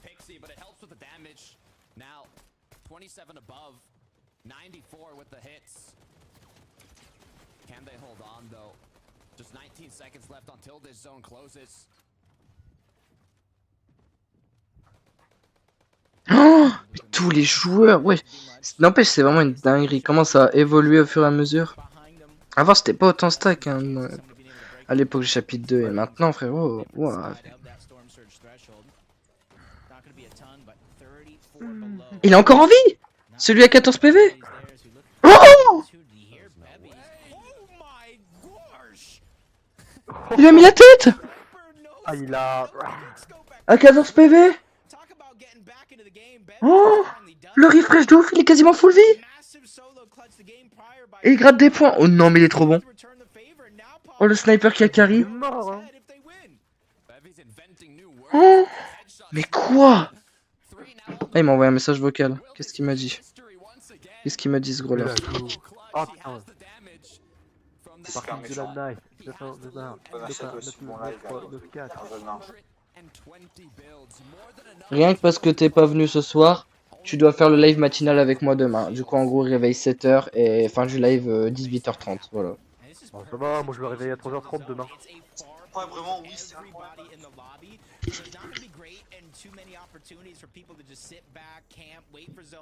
Mais il est encore en vie, mais gros, il est top 22, il gratte full point. Non, mais Pontif, imaginez top 1.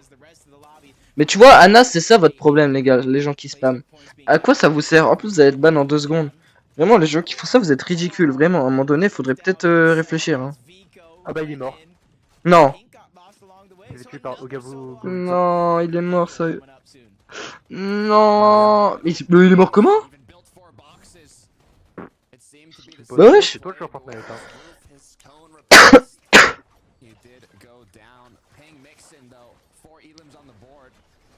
Tu penses qu'on a FNCS il cheat? Bah non frérot. Tu cheats pas au FNCS, enfin, à part si tu veux te faire ban à vie.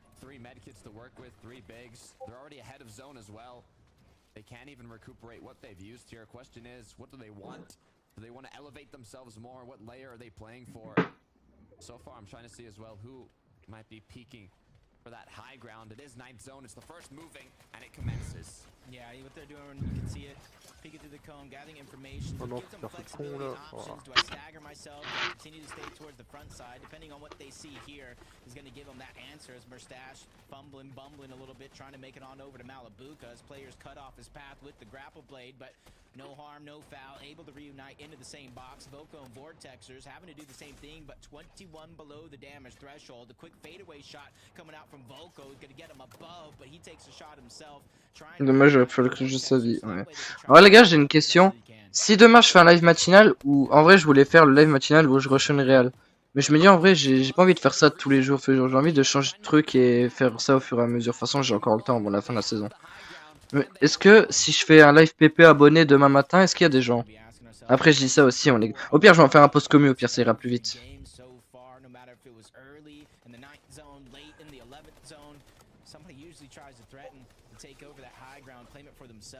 Tu vois, moi je serais bienvenu, mais je suis à Barça quoi. Spots somebody right in front, quick reactions to turn around and once again grapple blade to the front side of the zone, being able to recycle some of these builds and save it for when he needs it most. Mixon has to clutch it up. He has that mythic frenzy. He has a good amount of builds even ahead of zone. With those 3 medkits, the potential voilà. to play back and slow when he Faire un sondage, bah c'est ça en fait, on est avec 27. J'en ai fait un post commu au pire. Ça ira plus vite. Bon, Mertage encore en vie. Il y a des choses qui donnent le smile des fois. Ils ont un de ces stuff, juste il n'y a pas beaucoup de balles, c'est dommage. Oh, pendant, c'est hyper pixelisé, frérot. C'est quoi ça? Oh. C'est horrible. Là, je sais, Carton Ultra, toi tu prends les cours. C'est vrai qu'il n'y a que la zone C qui reprenne les cours en soi. Il y a la zone B1 encore, donc en vrai, il peut y avoir des gens quand même en vrai. Le seul truc où il pourrait peut-être ne pas avoir beaucoup de gens quand je ferai des live matinales, ça sera ma 2e semaine de vacances quand la zone A et C seront en cours.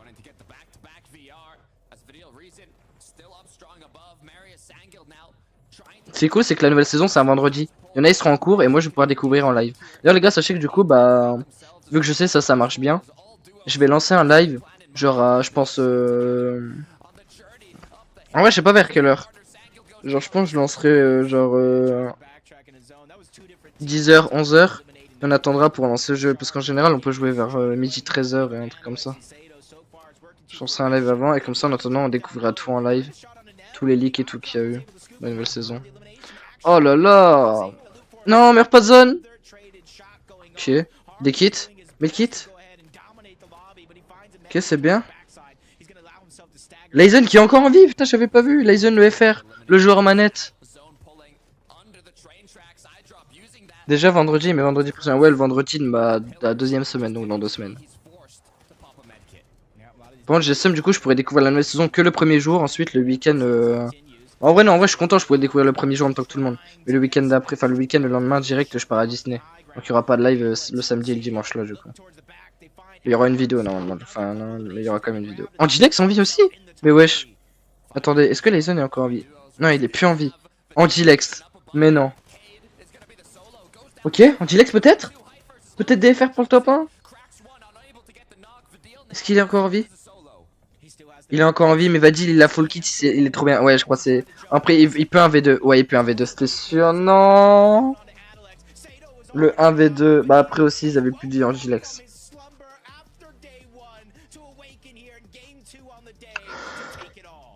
Ouais, gros, je décale, je dois faire un truc avec des potes. Vas-y. Allez, à tout, gros. And that's what happened. The topsy-turvy for those points. 1.5 times points compared to yesterday. And I said it, we are going to see that leaderboard change hands almost every single game today. And with a valiant effort from Bebbies and his solo clutch, he went down far too early to where points like this, a win like this, 6 eliminations, 100 points from placement alone, Takata, they have to be sitting pretty in first. 1 year ago, Reason, Chapter 4, Major 1, first place, day 1, but dropped down to third place, day 2. They said, we're not doing it again. Reason wants to change history. Can they do it, though, is the question. There's 3 people that can help us answer that. Frankie, Levin, Mini, what you got? Well, there's 2 people that can help you with that, and I am just going to help them talk through the situation that we just witnessed. Because as the Et Weekend j'ai pas vu. Je sais plus c'est quoi son pseudo à l'autre. But what an impressive display from this duo, establishing that high ground dominance. We've had low, we've had high. I wonder where we're going to go next, Levin. I mean, if Video and Reason have anything to do with it, it's going to be a show. It's going to be entertaining because that is what these guys do. They entertain. Like the caster said, they were asleep still, you know, they actually, you know, it wasn't actually them playing, you know, or somebody else just, you know, they weren't really there. But now they are here, they're reminding us exactly. Ouais, si tu t'appelles Jacob, t'as le seum. Attends, mais c'est quoi cette question? Bah, je sais pas. So far, right? You know, you looked at the first 6 games they had yesterday, and it was like a weird one. Like I think you mentioned it earlier, right? Where you looked at the list of games they had and thought, can't believe they're actually in first place of these games. You know, like there's nothing that's jumping out to you. But now, a statement win here. Yeah, Vadil said it himself. He was like, hang on a sec, how are we actually in first here? And I think now it just shows that they are actually deserved to be in that position. They haven't fluked it on day 1. I think this is a nice zone for them because it ended up in a similar sort of area to what we saw in the previous game. So it was like they had that practice of that rotation. They knew what they did wrong in that first game and could actually adjust their strategy. What I did like, though, we haven't really seen Vadil and Reason on height this season. I haven't seen them performing this well in this level lobby on height. So it's nice to see them going for that, particularly in this sort of format. Je trouve ce prénom, il est un peu guest. Ah! Oh, j'avais pas vu que ça s'appelait Jacob. Bon, bah. Après, Jacob, il gagne bien sa vie, hein.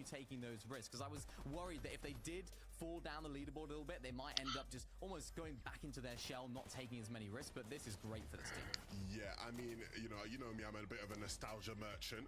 I remember back in the trio days, Reason, Video, and Noah Riley, when that was a trio, they used to Je veux voir le classement, moi.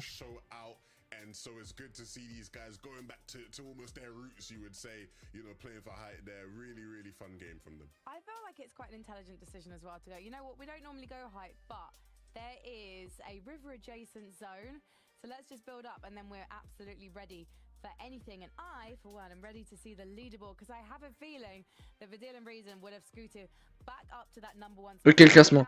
Vadil premier, ok. Malibuka derrière, deuxième. Ok. Et Pablo troisième. En vrai, je suis désolé, mais pour moi, ça va se jouer entre les 3 premiers.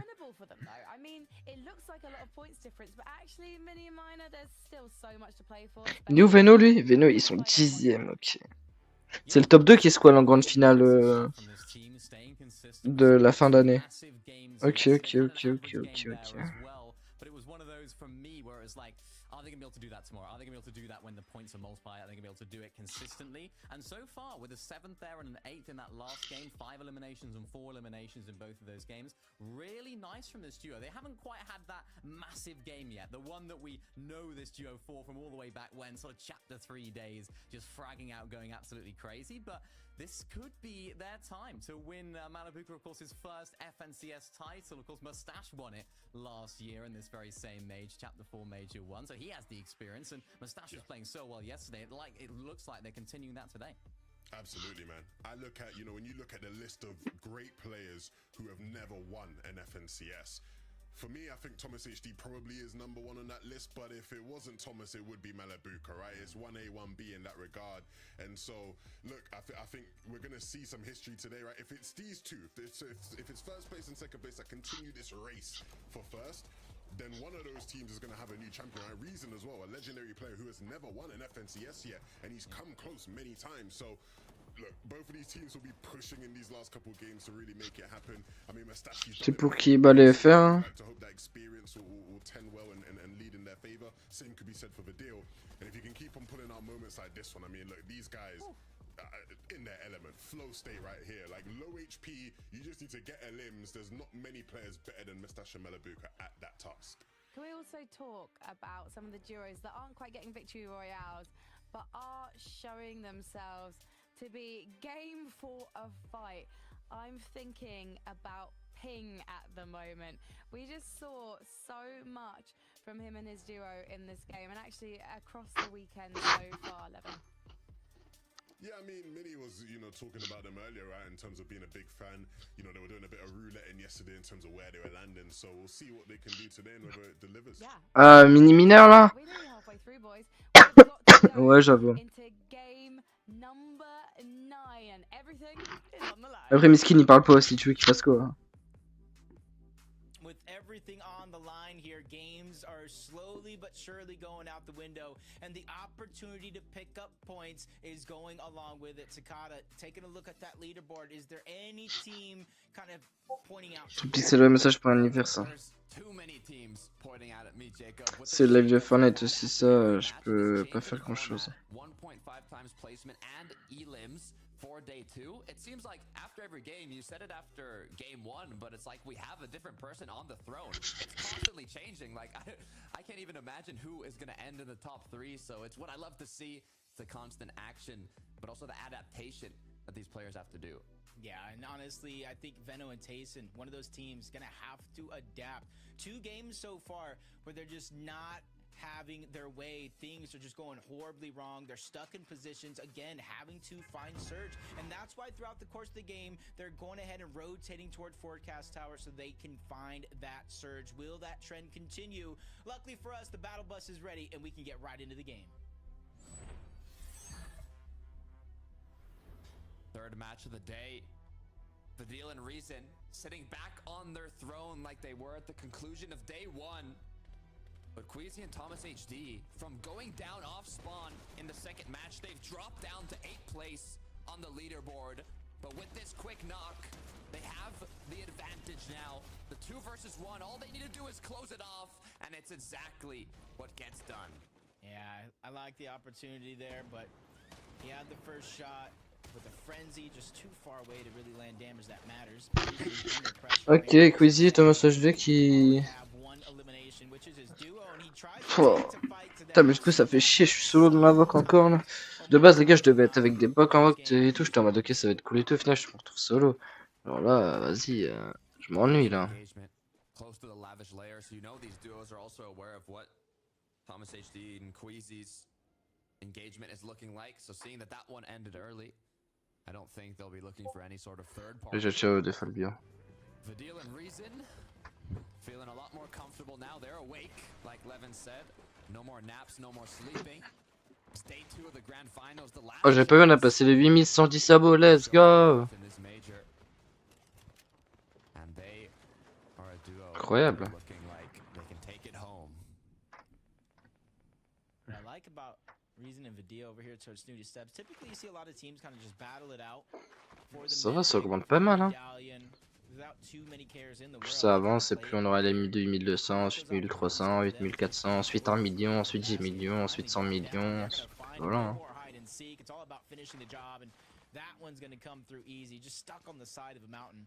And Vasquez are going to be no more here in this lobby, which kind of opens up a possible Forecast Tower, because more times than not, it was them that were going for it. And that Forecast Tower can be crucial for making Voilà un Lysien, bah ouais hein, facile hein. Ils spawn à Snowtieux, oh ouais ils ont les bots et tout, ouais ils sont trop bien à chaque game en fait. as they know they do have Ah, mais il y a 2 teams en fait. players close by. Non, However, je there's sais pas. nothing they need to Ouais, do c'est 2 teams. other than loot right now. On va se faire viking. You're just trying to find for both of them Ils to y get font, ouais. grappler, maybe some fizzes, some crash pads. Oh, oh, It's gonna be the most important things. oh putain, le fight peut-être. Oh là là. Est-ce qu'ils ont laissé tous les coffres non fouillés comme ça fait un piège? J'ai bien l'impression. Attends. Non, Atlantique. Tu vas peut-être te faire avoir mon ref.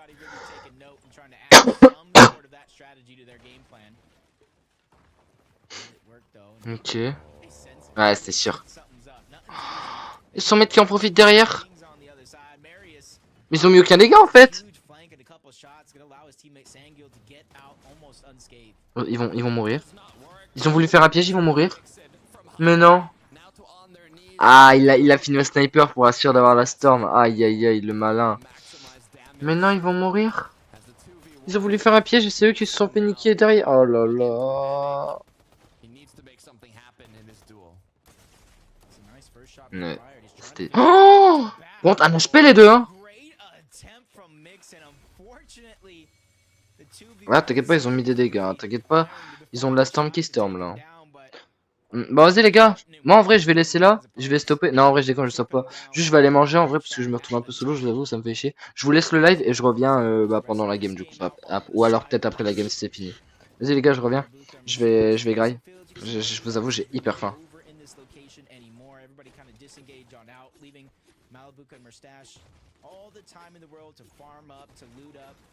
Before they make their rotation on outward, and they've been having such a consistent FNCS, not just today, but multiple second places yesterday. Their team, I feel like, are in the running towards the top of that leaderboard. They have such a strong early game as well, getting the vault every match, getting the medallion, the mythic AR. It's a huge benefit to the rest of their match, just like these forecast towers that Giraz and Cherry are going for. They might have even already gotten it. You can see the Elim on the board. Or they're just waiting for the NPCs to spawn still. Taking a look at the surrounding areas. Farming up, making sure they're staying efficient. They don't want to be put into place here, doing nothing. Either you could be farming, either you could be looking for tags. There's always something you want to do. And let's take a look at here at the, let's say, most aggressive forecast battle we've seen, but what's going on here, Jacob? I see Vico, I see Pink. I don't see any eliminations, and I don't see any Kiduo or Kiro. Yeah, it almost makes you wonder with how it's been going, trading off between the two. You can kind of see when Vico and Pink get there first, Kiro and Kiduo, they either play it slow, they take high ground, or they disengage completely. But on the other way around, more times than not, Pink and Vico are ready to fight for it. So it does look like they were just there first to the punch and really kind of pushing teams out as they try to enter into their line of sight. Even players trying to launch pad into the distance, becoming targets of Vico. We can see here, Kiduo is at the Grand Glacier with his duo partner. They are refarming, currently in 13th place on the leaderboard, right beside Vico and Pink at 15th. Everybody close in terms of points though. You can see it's 218 for 17th, and I believe 228 all the way up to 13th. Just a couple eliminations separating them. As Diox and Cade now, as well with 0 on the board, will just continue getting themselves into a better position. Ooh. Nice find there. Fizz, floppers. A lot of this loot towards the shoreline does remain unlooted until a team like this rotates on pass, not really expecting to find much. It's usually a blessing in disguise. Flowberry Fizz coming on out. Say Diox and Cade. Their path currently is going to be cut off by Volko and Vortexers, which kind of separated, but not too far off to cause too many worries. They were able to get one of the forecast towers. Wax and Pixie looking like they're going to be able to get the other. And obviously the first one that we saw, Pink and Vico, they're going to have the third. Rotate continues now. Objective secured, loot secured. And after the forecast towers, now the engagements usually end up for those combat caches that will spawn at an equal distance between two teams. So if we start to see a lot more box fights, that is why You look at Pablo and his duo partner Bevies, who have been performing incredibly well here at the start of day 2. You can see up in 3rd place now. Merstash Malabuka 2nd, Vidil Reason up back on their throne in 1st. But all it takes is one big game, like we saw, to change up the leaderboard. And it almost makes me wonder if they're just able to stay alive as a full duo. As Marius kind of misses the crash pad play, hits his head on the roof. Like, how good would Pablo and Bevies be on that leaderboard if they were able to play out those respective games together? Might have made a big difference. It's always the what ifs, Jacob. It's always the what ifs. For candies and nuts, we'd all have a Merry Christmas. And a happy holidays. Marius and Sanguild with 4 on the board. On the train tracks, this, I believe, where the last game did end. As we look at Volko Vortexers, you said it yourself, Jacob. First victory royale in an FNCS finals yesterday. They've been getting to the late game, especially in the first match, but not yet able to secure another win. Uh-oh. Sapphire gets a knock on the Veno in the feed. And even gets the cleanup. That's not the best situation for them to be in, especially with a comeback opportunity. And I even saw Veno after one of those games talking about taking back control, just watch. You gotta imagine, probably with a statement like that, maybe getting a little aggressive, because you know as well as I do, one of their biggest problems throughout this FNCS is how they're handling Surge in these set lobbies, which not necessarily been going their way, and they've been kind of having to really dig deep, put themselves into risky situations just to find that Surge, and I gotta imagine that has to be another one.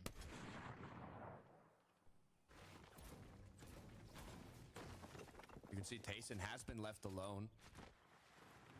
Veno knocked out of the match. Once again, another solo we're following. Who's in the top of the leaderboard? They have dropped down, you can see, though, to 10th place with 326 points. But we said it recently, one big match is what they need. They got it in the last game of day 1. And anything's possible here in day 2. Gotta be able to have mental toughness. It's a marathon, it's not just a race across the finish line. Got to be able to stay composed. And one thing I learned, you know, even though we do have those special cases, but not everything in an FNCS will go your way. And you got to be able to handle when things kind of go wrong and be able to bounce back. Can't just mentally give up. And you see iDrops by himself, trying to remain tough in a situation just like this. And it doesn't necessarily scare me too much. I've seen iDrop clutch in some of the biggest moments, including this FNCS, just to make it to this stage. As Veno gets Tayson gets Veno back into the game, but there is going to be another team ready to pounce. They're trying to take him down, and Veno gets dropped just as fast as he got rebooted back into the game, which leaves Tayson by himself. Lazen and Lox are going to be the team trying to disrupt and really try to stop the credible FNCS run between Tayson and Veno. Tayson doing a good job of fighting back, brings Lazen down to just a sliver of shield. Full HP, though, is buying himself even more time with each shot that gets fired. An emergency for Tayson, put into crisis, as now he's in the 1v2. It looks like their opponents almost want to force out this engagement. With the shots coming from Tayson, they look a little scared, as they're not being completely aggressive here. Has the time to recuperate his shield with that Flowberry Fizz. Zone gets closer and closer now, as there's just 22 seconds left. Grapple Blade will be put to good use. iDrop is going to be another player close by. So many things can go wrong here. He got the cheeky elimination on the Veno. Even though he doesn't get credit, he was able to not only loot it up, get just a couple more shots for his overall Storm Surge. Tayson sneaks in, grabs Veno's card, and is immediately trying to disengage on out and go for reboot attempt number 2. iDrop continuing to build behind him. He will be able to reuse this match, but Tayson, with shots like those, cracking iDrop. Is he going to force the fight from this? He is a solo. He could use a bit of extra loot, but he sees the duos close by. He cannot take a lot of time. It's either get in or get out. I think he's taking notice of that, and you can almost see the decision-making in real time as he disengages on out. Shield isn't necessarily too much of a worry here for Tayson, as long as he doesn't get chipped away at his HP. Finally, the disengage is going to come through. You know he has Veno's reboot card. and the goal is to get him back into the game. And after that, goal 2 is find some sort of a refresh, because Tayson now doesn't look the most healthy in terms of materials. Now imagine when Veno comes back and they got to split it between them both. Definitely not going to be easy. Scary for Merstash. No shield, sliver of HP. Although Malabuka has built around the flag here, so it looks like they should be able to secure a bit of extra loot as the medallion gets split up, so they do not have to use those consumable heals so early on. They should be able to get some extra as well now. The question is, though, will these other duos close by apply pressure, or will they just keep refarming?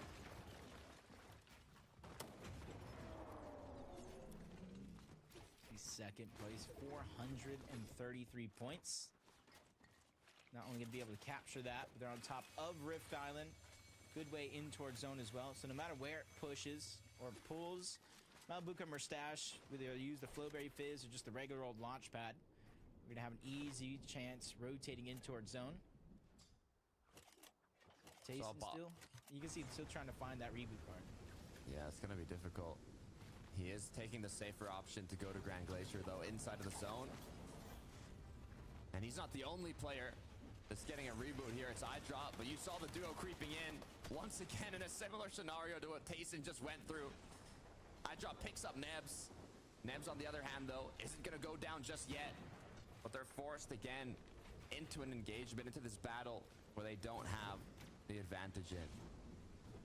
Yeah, Nebs and iDrop, seeing if we figure out a way to reunite, but Andalix and Sato giving them more than enough opportunity as they're going to crash pad their way towards zone. So now it's just about giving yourself time here in a situation like this, even if you're deep in zone, just like Nebs and iDrop are, just to try to farm up, get as many resources. You've done enough at this stage to get your teammate back into the game, and now you just need to push yourself over that line. Same thing could be said about Tayson and Veno. And since they do land over towards Grand Glacier, they can recycle a lot of this loot, anything that they did leave behind from earlier on in the same match before they rotate on over. But Tayson's going to be the one leading the charge. He's going to find his spot. And then later, Veno will reunite into the same box once that comes to fruition. Going to the launch pads. But naturally placed on top of the mountain here to fly right back into zone. They should be able to make it all the way. They even have those spare medkits to heal up, but I wonder how much damage Tayson was able to get. He did quite a bit in those engagements, so it shouldn't be too bad for this duo, but they will definitely need to do a bit of work in these upcoming zones. Does look like we got another pool, not too far away though from the current zone. So Tayson and Veno, that's a little bit of a blessing, so they don't have to keep rotating towards the northwest part of the map away from Rift Island, but they immediately get spotted out by Seti, who cracks the shield. And typically that would be a great opportunity to go, but you see Seti and Cammy separated on two different ends of Reckless Railway, not really able to take advantage of that damage. But instead they're going to do the next best thing, try to reunite on the other side of the zone. But as we tune in, Malabuka and Merstash in another fight on the other side. They're able to at least get one. AR Bafo is going to be the only one left, and they're hot on the heels, melting through a lot of these builds, just trying to get that 6 extra points for their efforts. And just like that, that's going to be achieved, and that's 12 overall at the top of Rift Island that Malabuka and Merstash just gathered. Quick, nice little 12 for Merstash and Malabuka to give. Oh, that was a disgusting snipe. To give Bafo the benefit of the doubt, the last time he did compete in the finals was over 1,280 days ago in Chapter 2 Season 3. Actually, the longest of any player in this lobby, even longer than Mongrel. So it must be tough. But for iDrop and Nebs, they are going for the combat cache, but they're going to need to get into a bit of action if they want to secure it. 35 above, they've done a bit of damage. 41 shield, 35 HP as the zone keeps ticking. Yeah, luckily for them, they did get the combat cache in which you were talking about, which grants them medkits and more time to fight in towards the zone. But iDrop has to go ahead and pop his first one now. Nebs needs to play defensive, allow him to pop that medkit without really canceling it. But opponents on the other side, Dandy and Stas, it does look like they're down on Surge, so they really have no other choice but to keep fighting this. So if they disengage, that'll be all their HP, all their heals. Eye drops and Nev, they did just enough to stay ahead of the curve. 29 is better than nothing. Eye drops trying to go in, gain a little bit more advantage. The first knock is going to come through with ease.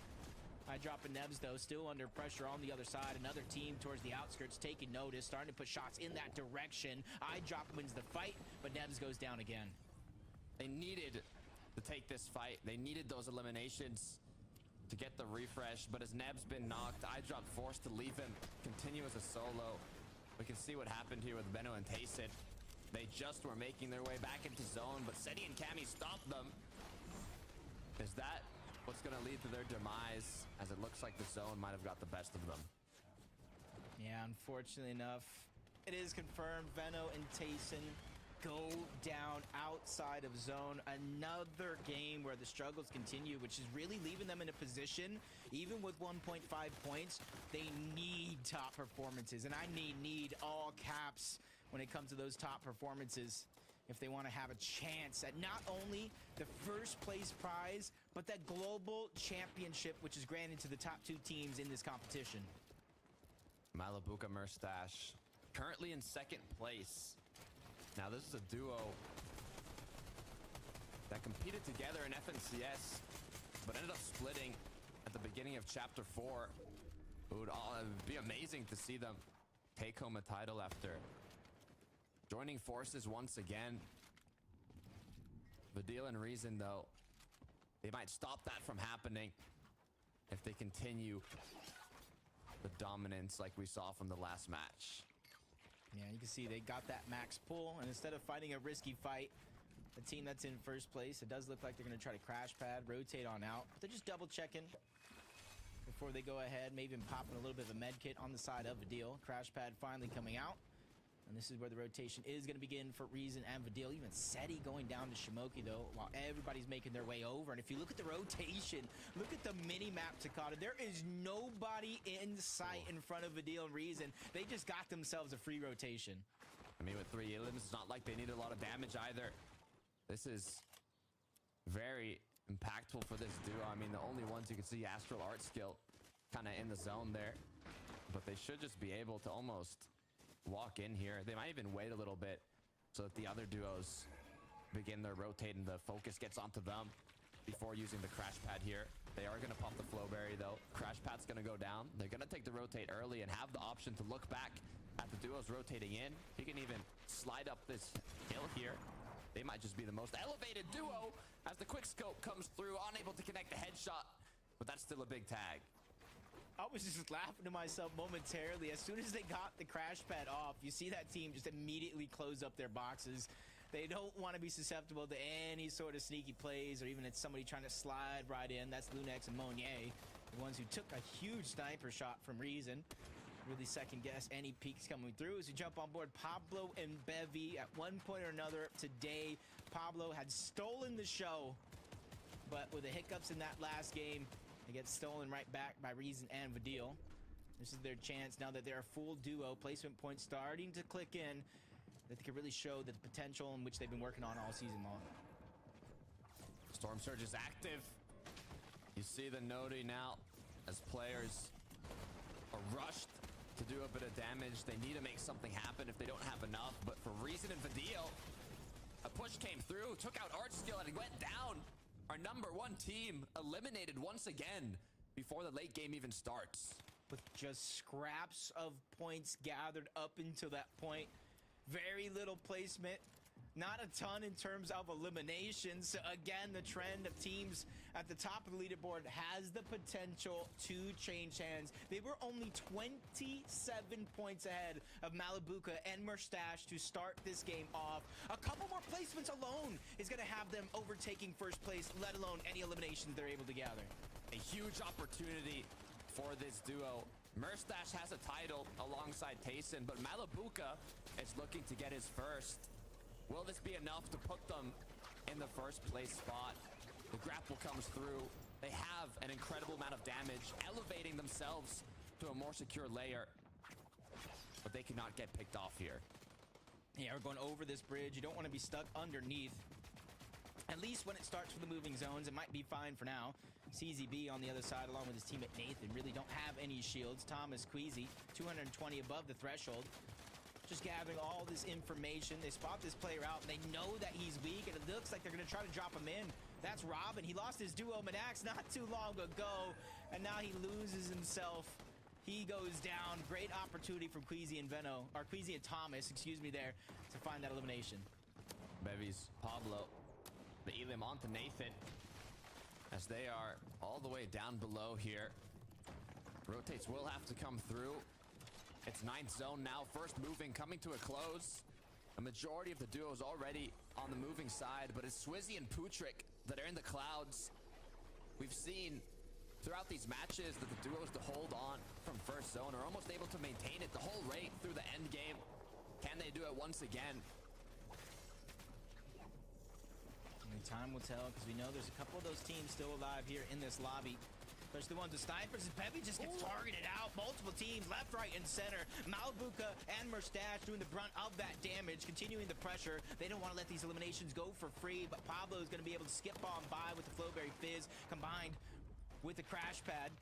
Bevies and him got separated. Finally reunite, though, with just a sliver of HP. These guys neverly seemingly going down without a fight. You can never count them out.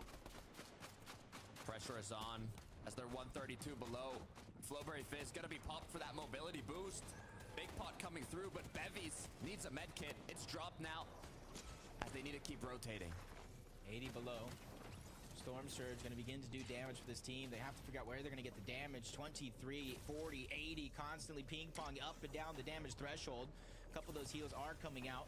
Only a couple more players do need to go down before Storm Surge does deactivate. Great play and example for that as Diox gets the target towards the backside. Damage has been dealt, but Storm Surge turns off. Pablo and Bevy still need some sort of a refresh to heal up, and Diox is going to be the one in their line of sights, hot on the heels, but he changes layers to try to get out. He's trying to plan a great escape here.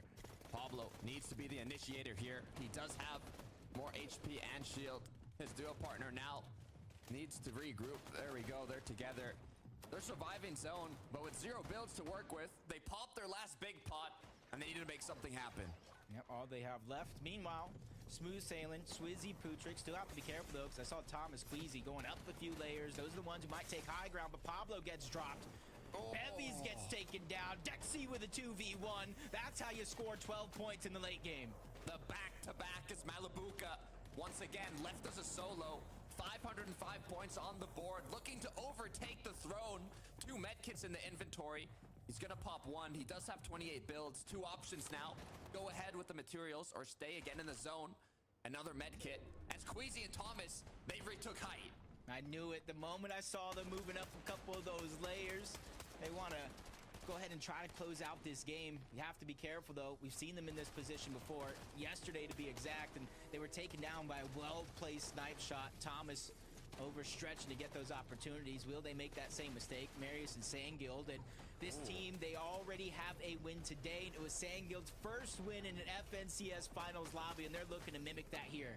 Not only that, 8 eliminations. They want double digits. They are hungry for more. Just 8 duos up as Astral gets taken down. Double edit comes through. It's Pink. It's Vico as Marius continues taking shots. He's just 1 more away from getting the knock on Pink, and he gets it.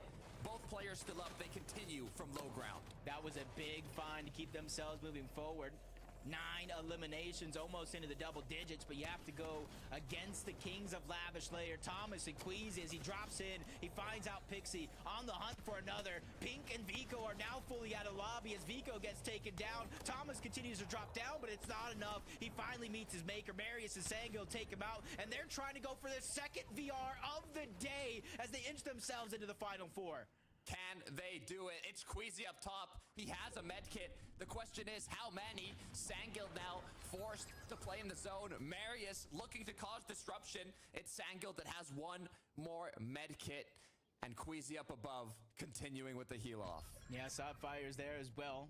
Basically a solo FNCS for this end game, all coming down to a heal off. Queasy grapple blades to the front side of the zone. Can only imagine what he found. Sandguild now has to go on the hunt. The last of his heals are going to be used. Only a few seconds left, but he finds another med kit. No chance to use it. Queasy and Thomas take the game. That is a massive win for this duo. They were dropped down to 8th place from going off spawn to now securing the victory royale and bumping themselves right back to where they came from.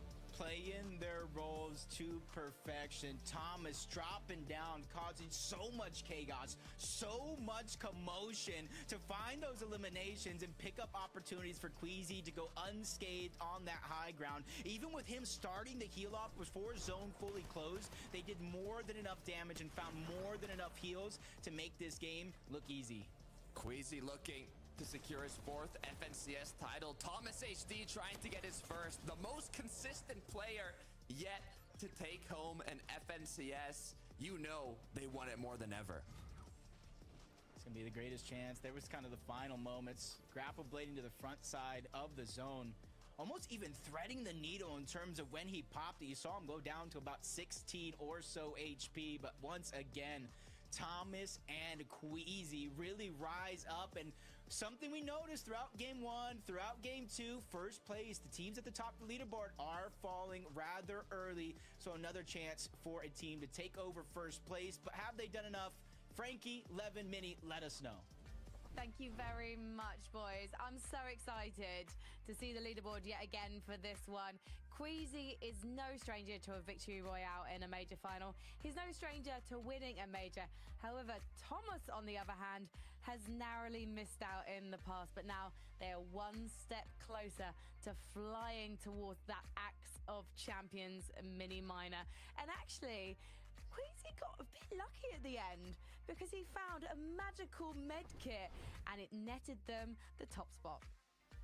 Yeah, he did. This is just classic Queasy gameplay, of course, taking that high. We saw Hutrick and Swizzy, it was all the way up on top, and we thought, you know what, this could be a good game for these guys. Haven't seen too much from them, but yeah, Thomas HD had other ideas with this. Look at that. One snipe, chops it out, and then thinks, you know what, I'm gonna go for it again, and hits it again because his name is Thomas HD. That's what this guy can do. Unbelievable stuff. And then just to have that ability, the green light to go up to height and then say, right, Queasy, you take over. What do we do? How do we win this?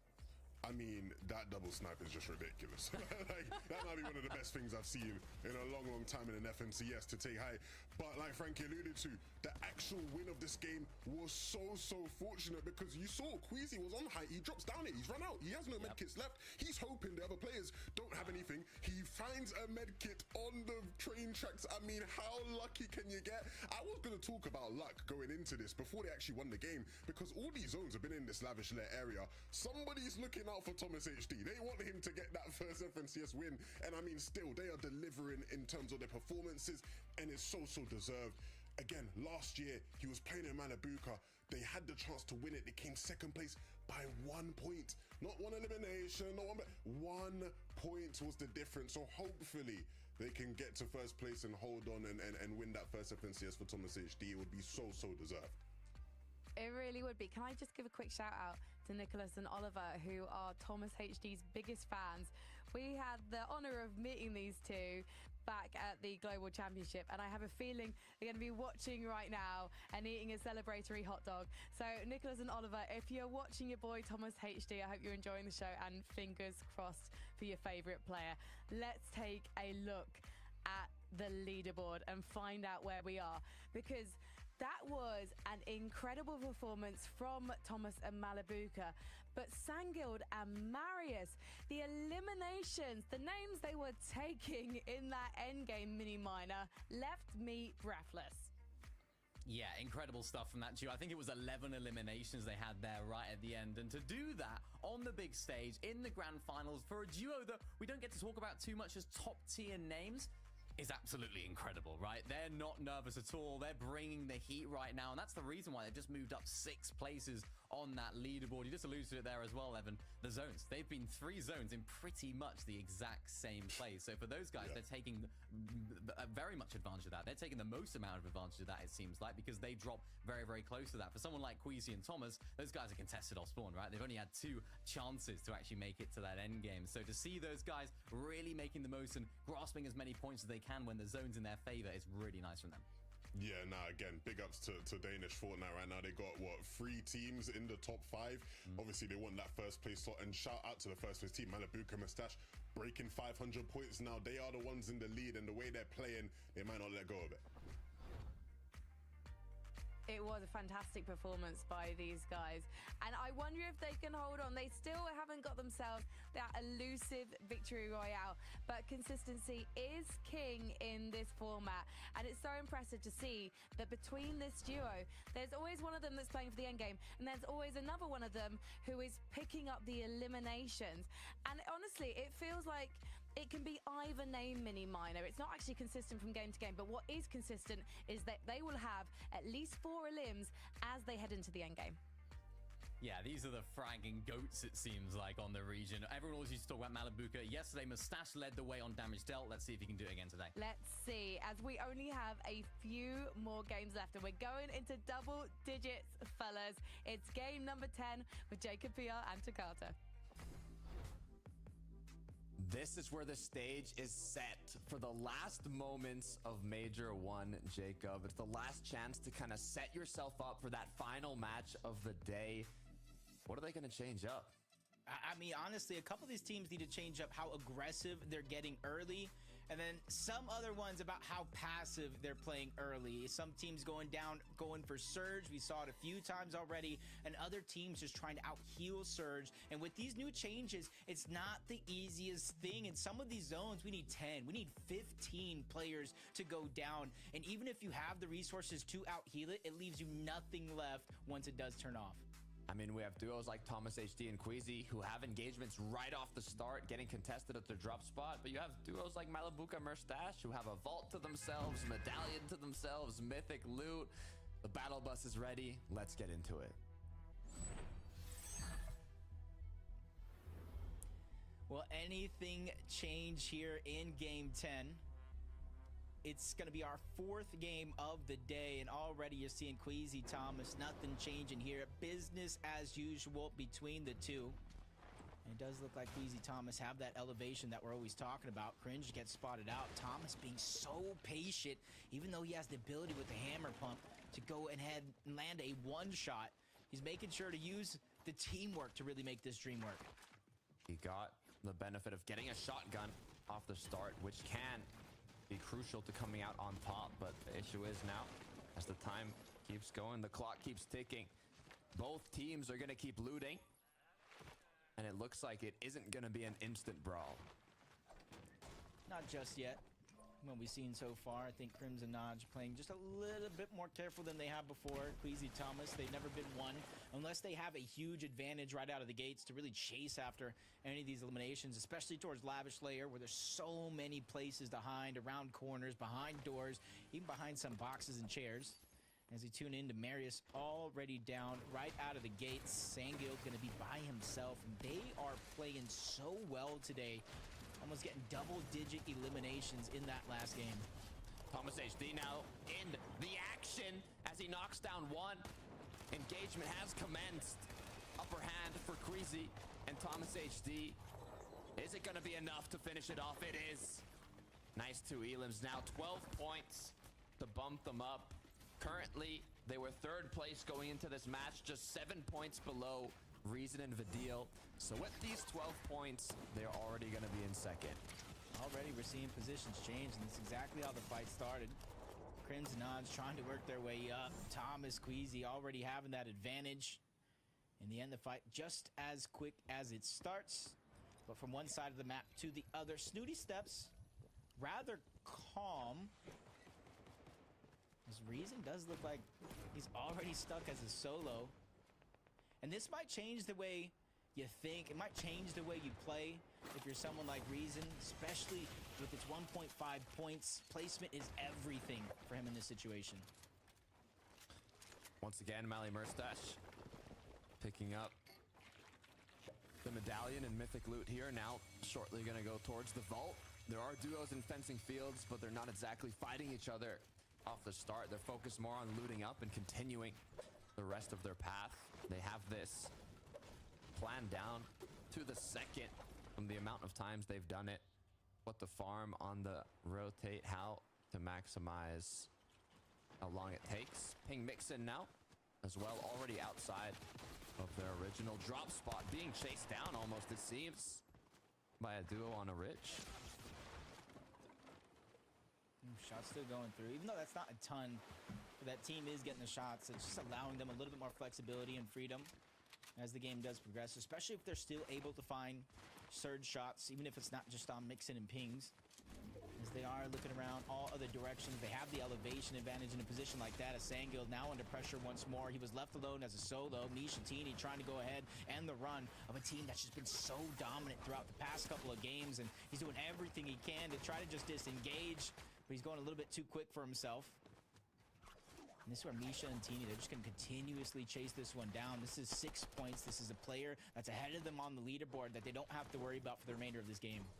Looking to plan his escape route. Does have that grapple blade in hand, giving him the advantage, as I believe his opponents do not. So they'll take shots from afar, but they're not going to be able to chase Sandguild as quickly as he's able to escape.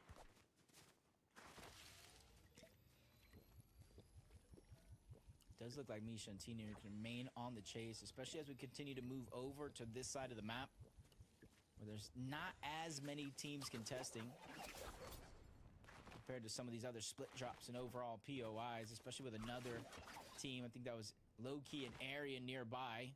Misha and Tini might get distracted with them and allow Sandguild to get out and have a chance to get Marius back into the game, because that's going to be the biggest thing. There's a huge strength in numbers. Even with some solo clutches, the biggest difference is when teams are able to make it to the end game alive. It's easier said than done, Jacob, is the issue, especially with the level of this lobby. Astral Art skill close by.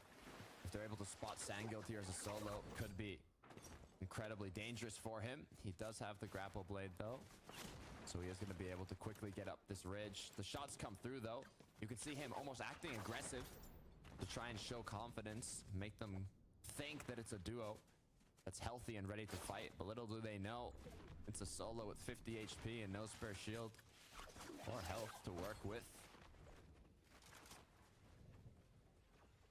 If he has the reboot card, that's a good chance for him to move back towards Rebel's Roost. A lot of the teams are rotating towards the south, towards the center of zone, so a couple reboot vans up there have the chance to be uncontested with nobody really in that position. Cade and Diox started these games off over towards fencing fields. They loot up a lot of the outskirts since they know Malabuka and Mustache will go for the vault, will go for the NPC, and then they kind of disengage on out from there and try to get their surge before they start to rotate towards the center of zone. They kind of work their way from the outside in. 33 bullets in that Reaper sniper rifle. More than enough to make an impact as they continue hunting around to see if there's any players in the surrounding area. For Sandguild, though, it looks like he's making it happen. Reboot comes through. Are there any duos around? I don't see them. No shots coming through either, but just in case, building up, making sure they're good to go. You can see on the mini-map, though, it looks like someone's interested. Yeah, there was one duo that heard the noise, and they're quickly rotating off into this direction. They know exactly where the reboot van is, but they don't have confirmation that they are still there up until this point where Sandguild breaking through. You still have to break those. I actually got stuck on that the other day. The fight's going to begin, though. That's Art Skill on the other side. Makes easy work of Sandguild. Marius going to have to go ahead and make up for it. He was able to grab a decent loadout for a situation like this, trying to burst into the box. Art Skill is going to be there on the other side, a trade for trade, a knock for a knock. But Marius still has a player on Astral right below him who is full shield and HP that he has to work his way through. Marius was the one that got rebooted, so no shield to work with. Just a little bit of weapons. He can make it happen. He just needs to hit that initial big shot. He cannot take one from his opponent here. Astral 26. It's not going to be enough yet, but if he can keep it coming, 4 builds to work with. Now in the box, needs to get out. Unable to hit the next shot as now he's dropped down. Forced to work with just 3 builds. He needs to connect this next shot. Uh-oh, running out of time here. There's not a lot of heals to go around as Astrals does look like he might try to bait out the revive, get Marius to break into the box, and really has no other choice unless you want to go ahead and try to find a 2v1. Seconds left. Player will go down overall due to timing, which kind of solidifies it into a 1v1. Marius trying to turn and burn, but Astral just too much HP. I said that in the beginning. He was full shield and full HP. Unfortunate enough, there was a great attempt, but it can't overtake your opponent. We'll take a look now. Pixie walks. Vasky Hen. They are going to be around the forecast tower, taking shots with the sniper. Unable to connect one yet, though, as the waiting game here for the objective will continue. Actually, oh, wow. Pixie almost gets sideswiped there. Scroll narrowly missing that shot. Great opportunity, but now he's coned up, boxed up. He's going to work his way down. Wax works his way out. Him and Pixie are able to reunite finally in the same box. And there's another team kind of waiting on over in that direction, rotating on out. They didn't like what they saw in terms of trying to third-party this fight. They think it's a safer and better play to rotate towards the zone, especially with Forecast Tower being in that direction. We've seen a lot of quick scopes turn fights around here. All it takes is one headshot. The sniper rifle isn't just effective from afar. It's effective from close range. Say one of the best weapons to turn fights around. Tace and Benno looking to see if they can climb back up. Second half of the day, they dominated. As Mixon is going to be the one that goes down. That's one on the board for Benno now, but the pressure from the teams in the surrounding areas will continue as they're going to reloot what they got from this elimination. This is typically a chance, too, if a team is fighting for Forecast Tower over on that side, for them not necessarily to go in, get aggressive with the point getting eliminations. No, not that, but more so to try to keep getting surge, taking advantage of teams. Kiro and Kudo kind of hiding nearby. Don't want to really take that risk. Got to imagine Forecast Tower saw it in the distance, already boxed up. Queasy Thomas with their early game eliminations. They're feeling comfortable sitting on top of Lavish Layer. And with the zone rotating towards the north, they're just hoping that all those teams that landed towards the north, whether on the east or the west side, use Lavish Layer as a way to rotate through. And that's how they're hoping to find their surge.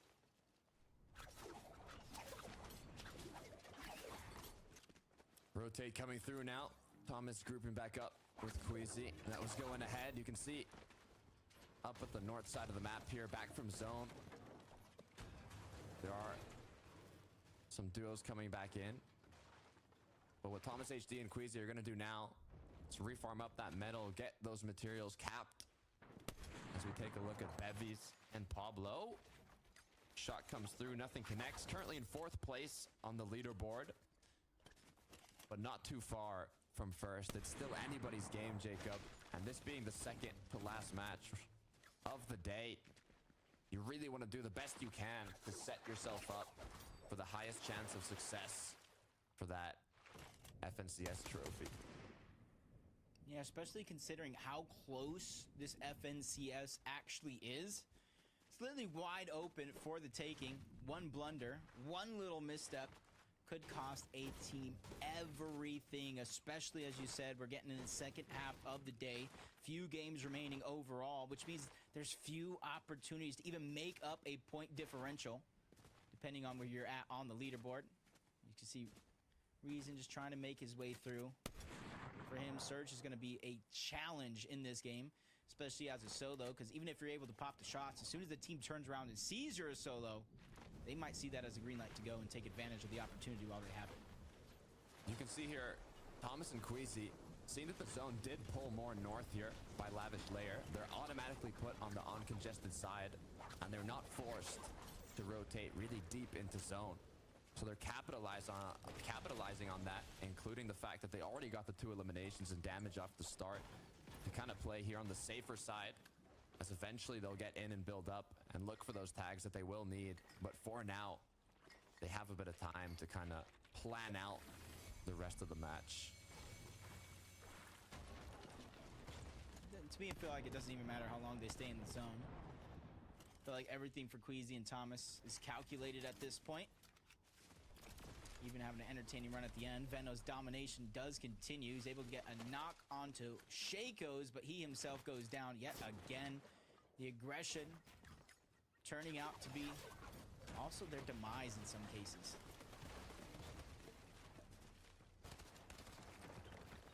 Does look like Reason's getting pushed. Yeah. In a tough situation here. 487 points on the board, 43 builds to work with. He does have those 3 medkits if he would like to stay in zone longer, but forced into this engagement, he really needs to show his dominance. He's doing a good job fighting back, especially with numbers massively against him. One's gonna go down, but unfortunately, he's just all by himself in the numbers game. The 2v1 is just too strong for him to overtake, but you gotta give him credit being able to not only fight back, but at least get a knock onto one of the two players. G-Roz, Cherry, ruined reels. A lot of duos here in the area. They will be taking pop shots at each other. Good news for this duo is they're elevated enough to look for those shots on the players rotating in. Diox Cade, a little more close quarters engagement here. Debule Pixel are going to be the players close by.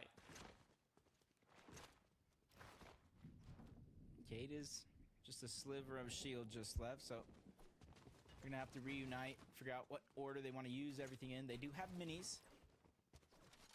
They have, I do believe, big pots or maybe a Flowberry Fizz as well, just to kind of get the last remaining of the shields, but there's still a lot of teams littered in and around fencing fields. So you have to be careful to not overstay your welcome or leave at the wrong time. And even more coming in, you see Andalex and Sato in the distance, Cam Musetti and the hill outside of fencing fields. With the zone pushing in this direction, it is going to become the congested side of the map. You can see Murstache, sniper in hand, looking around for an opening. Pixel, Debule, most likely doing a similar thing here, as there are just a few duos in the surrounding area. Fourth zone will come to a close now. Fifth will appear. It's up north. They gotta go. Good news for Queasy and Thomas HD. A little bit of worse news for the duos here down south. This is where Zone's going to push teams further and further away from Rift Island. See Voco, Vortexers almost in the center of the zone overall. Have plenty of options. The team's even rotating, riding the train. About when you're going to get off it, though, that's going to be the biggest thing. And they're even capturing it just to get even more loot. It's Hen. That's Vasquez. I do believe they were kind of pushed off their forecast tower maybe this time around. But not only is that a free rotation, you see them going to the slow side of the zone, because remember I mentioned the south being the congested, and they're going to get all those loot, which comes with extra shields and HP at times. Eco and Pink up against Volko Vortexers. Both duos quite centered in the zone here. They shouldn't have to make much of a rotate at all, but as you can see, the damage required for Surge will continue increasing. You can hear that noise. It's a panic for a lot of players in the lobby, just like Wheat and Shimoki. We're 164 below. They see the rift close by, but what they're more interested in are those shots onto Pablo, are those shots on the players. We're contesting the Rift Island. You can see an engagement happening up above. Is that where Wheat wants to go? As he already gets chased by another player. Doesn't really have a choice here. Down on Surge. Team trying to push into their box.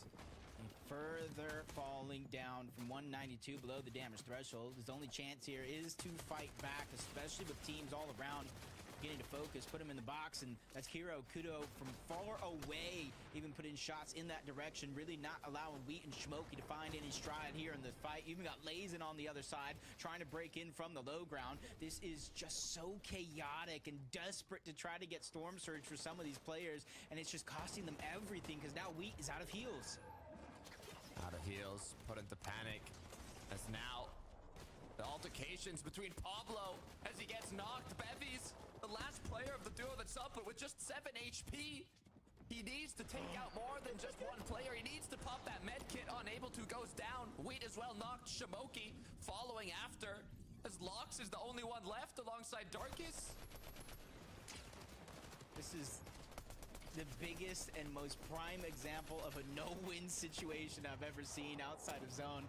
Even the ones that we saw that were still alive, very little chance being able to make it back. Malibuca and Murstache trying to bulldoze through their opponents. Storm Surge is important. 523 points, though. They have taken back first place, trying to claim it as their own. Right history for Malibuca.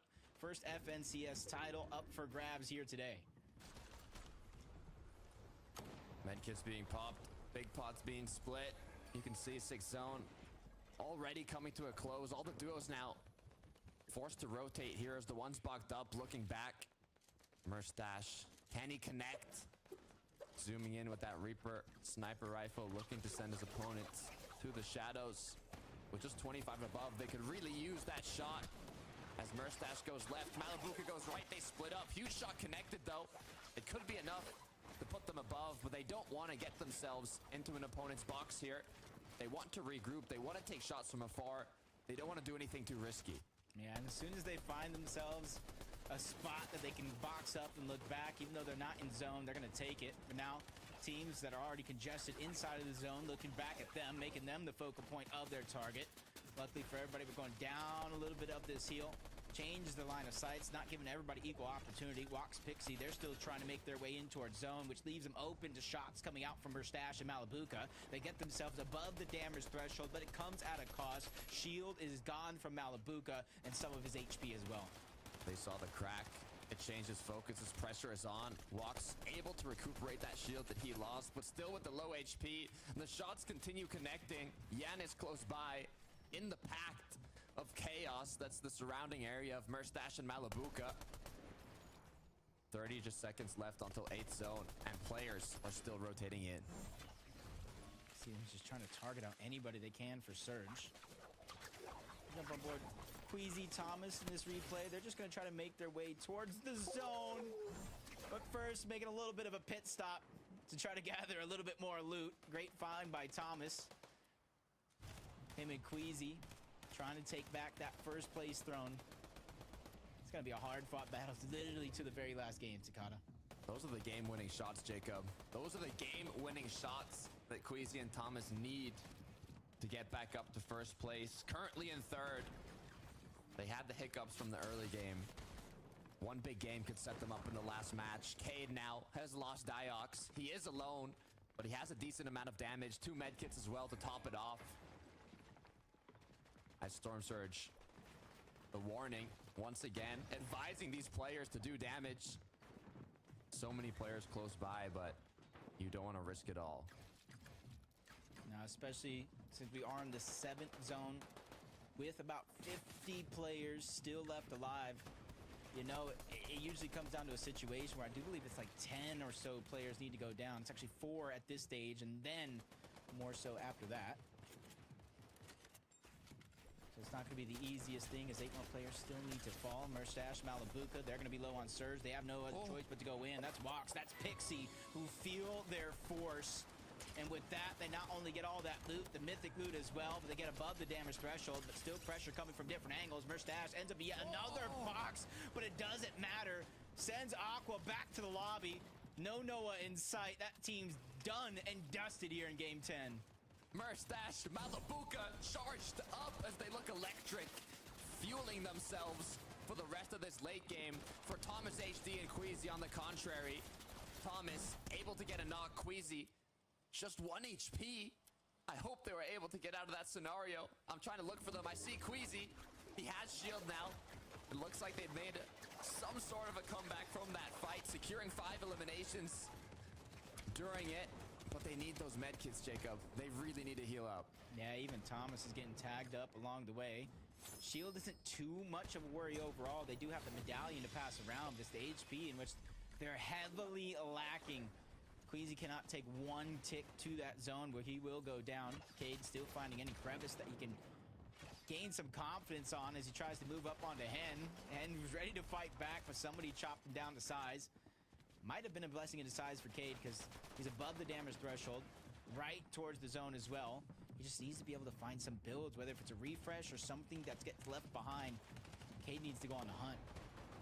Yeah, with 6 builds, it is a dangerous situation to be in, as Thomas HD, Queasy now building up top once again. We've seen players hold on from the first moving zone all the way to the end. Can they be one of the duos to do so? They're lacking HP. All they really need is a refresh to grant them those medkits or grant them anything that they can use to heal back up. And look at that race to the finish. 31 points separating these two teams. There's well over 30 points still left in this game in terms of placement. So it's going to be a battle between these two to who can outlast the other. And Queasy and Thomas need to get a couple more placements over Malabuka and Merstash, or maybe kind of outmatch it with eliminations. Medkits, big pots are coming out. Malibu and Mustache getting ready for this next rotation, but first they're going to kind of disrupt a couple of these teams before they go ahead and make that rotation possible. Cade goes in, gets a knock, pressure coming in from all angles, not able to clean up the elimination before he goes down himself. Be careful, as Thomas HD Queasy now forced to fight second high. Do they have what it takes to maintain it? It was Cammy, it was Seti down below, applying that pressure as they're back up top. Yep, we've seen this in that last game. Of course, Queasy was just a little bit more healthy, but they were somehow able to find the med kit in which they were looking for. Great eliminations, a great find for them from top to bottom, high ground to low. Mustache Malabuka being the defining force. It's like everybody, whether they're up or bottom, has to go through these two teams if they're looking to take a huge VR. And Malabuka and Mustache, they want to get to the front side of zone. They're tired of being last. Thomas hits a nice snipe on the Darky. Everything comes crumbling down, but Queasy and Thomas are quickly able to find their footing and save the day. Grapple Blade continuing to be used no longer with height. It's been given up as now they've been split. They need to regroup. You have to be careful here. You cannot lose your duo partner, but the chemistry isn't high enough. Thomas HD cracked. 60 HP, takes a shot at the pixel, gets out of the box, and now continues to find his duo. Yeah, Medallion clicking him up. Malabuka, Mustache goes down. It's this amount of placing differential that Thomas and Queasy need to overtake that first place spot. They have 6 eliminations and looking for more. They set their eyes to the backside of the zone. It is pulling in that direction. They know somebody's there, but it's Eclipse. He's trying to start his heal off early to gather more placement. They have no materials, though. They need to make something big happen. As from ozone to stratosphere in the sky, Yanis and Flixie, as high as they can be. Thomas HD, though, down in the dirt as he crawls towards his enemies. Yeah, they don't really have enough to look up towards the sky. They're doing the bare minimum to stay alive from one stage to the next. And they know somebody's pressuring them from above.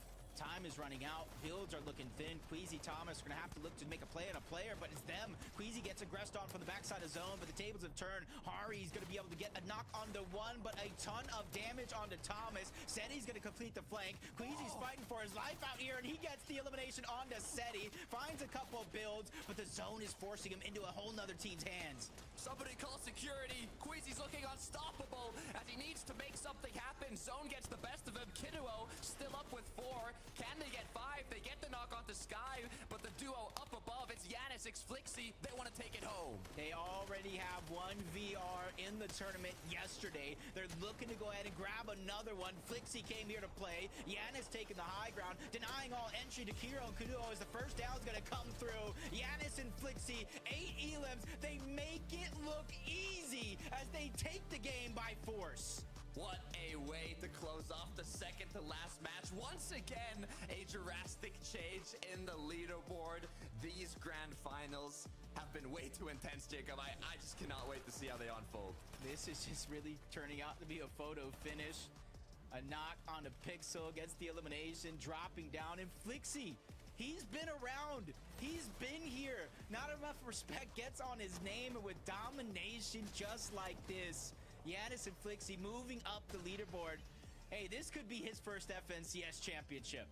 Look, Janis was actually duoed up with Vadil when Vadil secured his first ever and only FNCS title. So seeing Janis back at it again now with Flixie winning the second to last match, I'm only curious to see if they can bring that momentum into the last match of the day.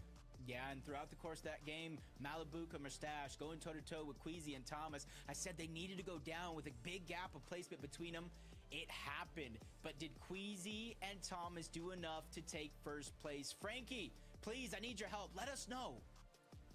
They made a ton of effort, so I'd be surprised if their efforts did not pay off, because when I watch this duo of Queasy and Thomas, I see a duo that has never wanted to win a major more, especially in Thomas's case. However, they didn't take the victory royale just then. What we did see was a true comeback story, and this is what we were talking about at the start of the show.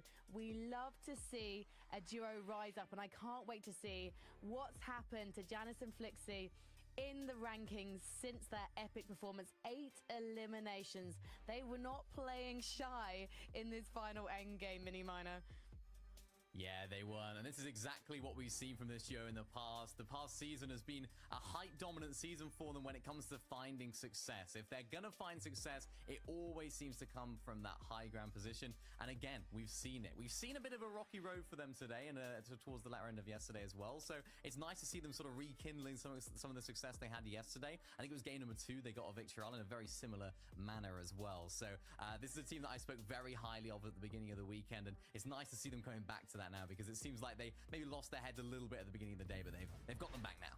Yeah, I think one of the problems they were having is that Robin and Midax were supposed to be contesting them sort of over towards that reckless area, and so that was supposed to help them with early surge, and then maybe sort of getting involved in that, you know, the tower, sorry, for the tower fight with Kiro and Pink. I lost my train of thought there.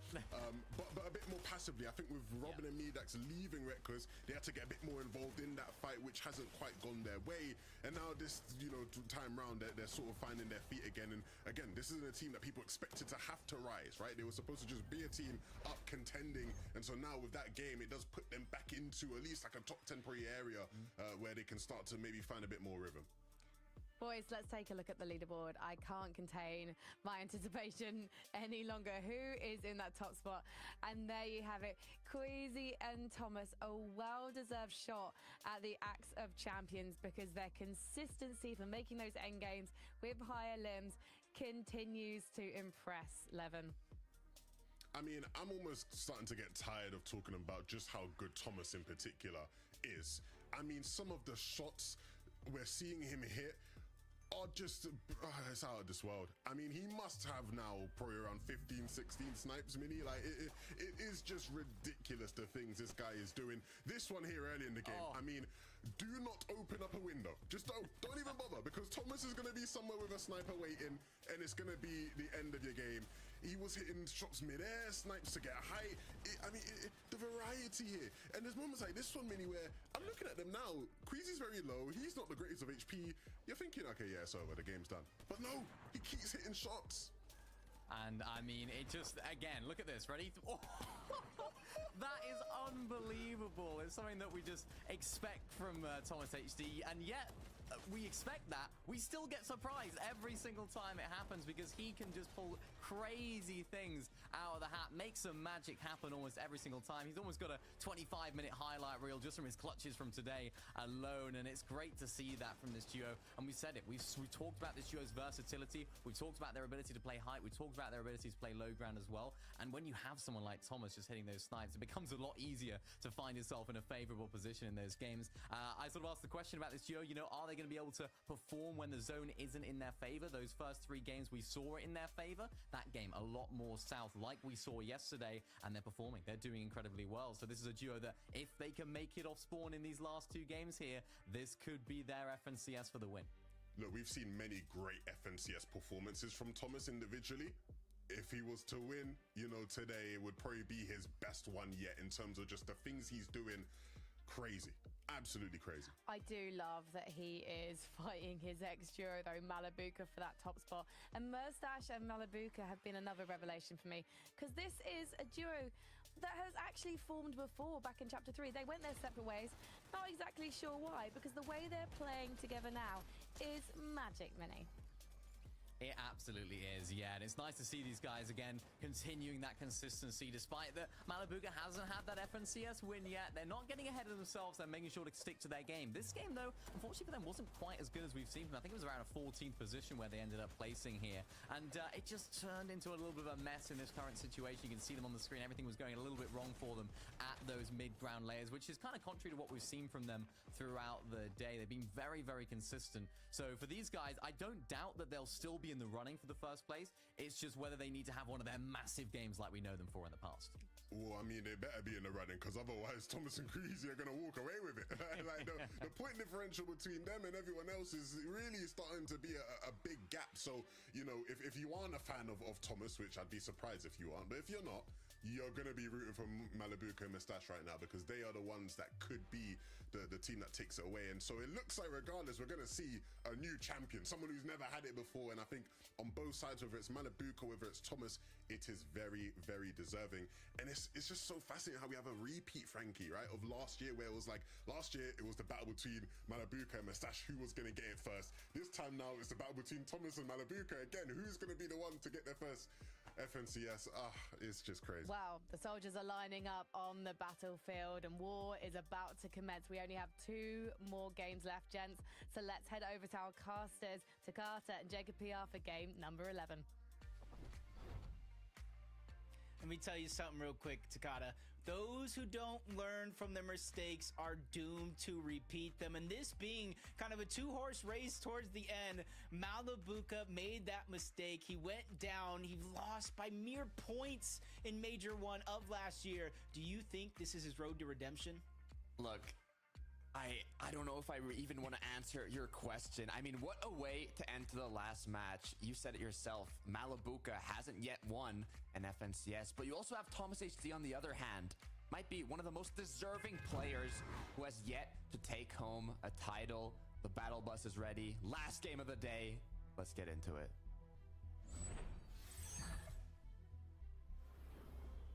This is it. With very few chances left here on the day. 2 games left overall for teams to pick up points. This is the game. This is the game that could lose you the FNCS if you're Queasy, Thomas, Malibuca, and Mustache. If you go down early, it is all over. And it almost looks like Queasy, Thomas, uncontested. Wow. Does that help or This hurt is them? huge. I have to ask you, without Surge on Crimson Noms early on, does that help or hurt them? This, you know, that's a good question, but I'm going to say it helps them, Jacob, because from going down right off spawn without getting a single point, it could be the deciding factor of your tournament. So now having the freedom to loot off spawn, not worry about taking that engagement. You know how skilled Queasy and Thomas HD are. They're veterans. They know how to get Surge. They are confident mechanically they can make it happen. But for Marius and Sanguild, can they do the same? I love the cheeky play coming out from Belusi, trying to go up and over. Flowberry, his teammate trying to go up. Marius trying to alleviate the pressure. It's like a shooting range. Sanguild's going to go up. He's going to come down, but he's going to get knocked. Trade comes out. Marius doing enough to get the knock on the Gabix. Belusi trying to drop down low. He cannot clean it up. He cannot be a hero. He ends up with 0 points in this game as Marius and Sanguild stand tall. Good way to start it off, but for how long will that safety last? You saw another duo coming in. Do they know that they are in the cone is the question. It's Teeny. It's Misha. Yes, they do. Shots come through. Pressure is on. It's almost gotten personal between these 2 teams. Teeny, Misha trying to go in and cause destruction, and they do successfully get the eliminations. Marius and Sanguild go back to the lobby with only 1 game left. Right, this is the second to the last match, game 11. 1 more to be played out after this. Malibuca and Mustache once again having the medallion, mythic loot, and vault uncontested. But there seems to be actually an engagement to the west of them happening. Looks like maybe a new duo has entered the realm of fencing fields. As we take a quick look at the leaderboard. It's close, Jacob. It's close. Just, when was the last time we seen FNCS this close outside of Major 4? Really coming down to the last 2 games. Vidil, Reason, Reunited has never felt so good. That gives them equal opportunity to try to finally take the fight to Walks and Pixie, in which we've seen them come out on top more times than not throughout this weekend. It almost looks like they're trying to draw the NPC out as well to try to get an easy elimination, being cautious as possible. They don't want to get caught off guard to Walks and Pixie. Crash pad comes through. They leave. As now Peter Griffin NPC will be eliminated here. for Vidil and Reason, as it looks like they've secured the benefit now of Snooty Steps.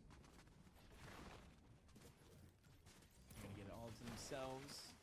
See another team just south of Snooty Steps. That's Pixie, that's Walks. They disengaged, and I do believe Vidil and Reason, they don't necessarily chase those eliminations towards the outside. They want to play this one out, especially with only 2 games left.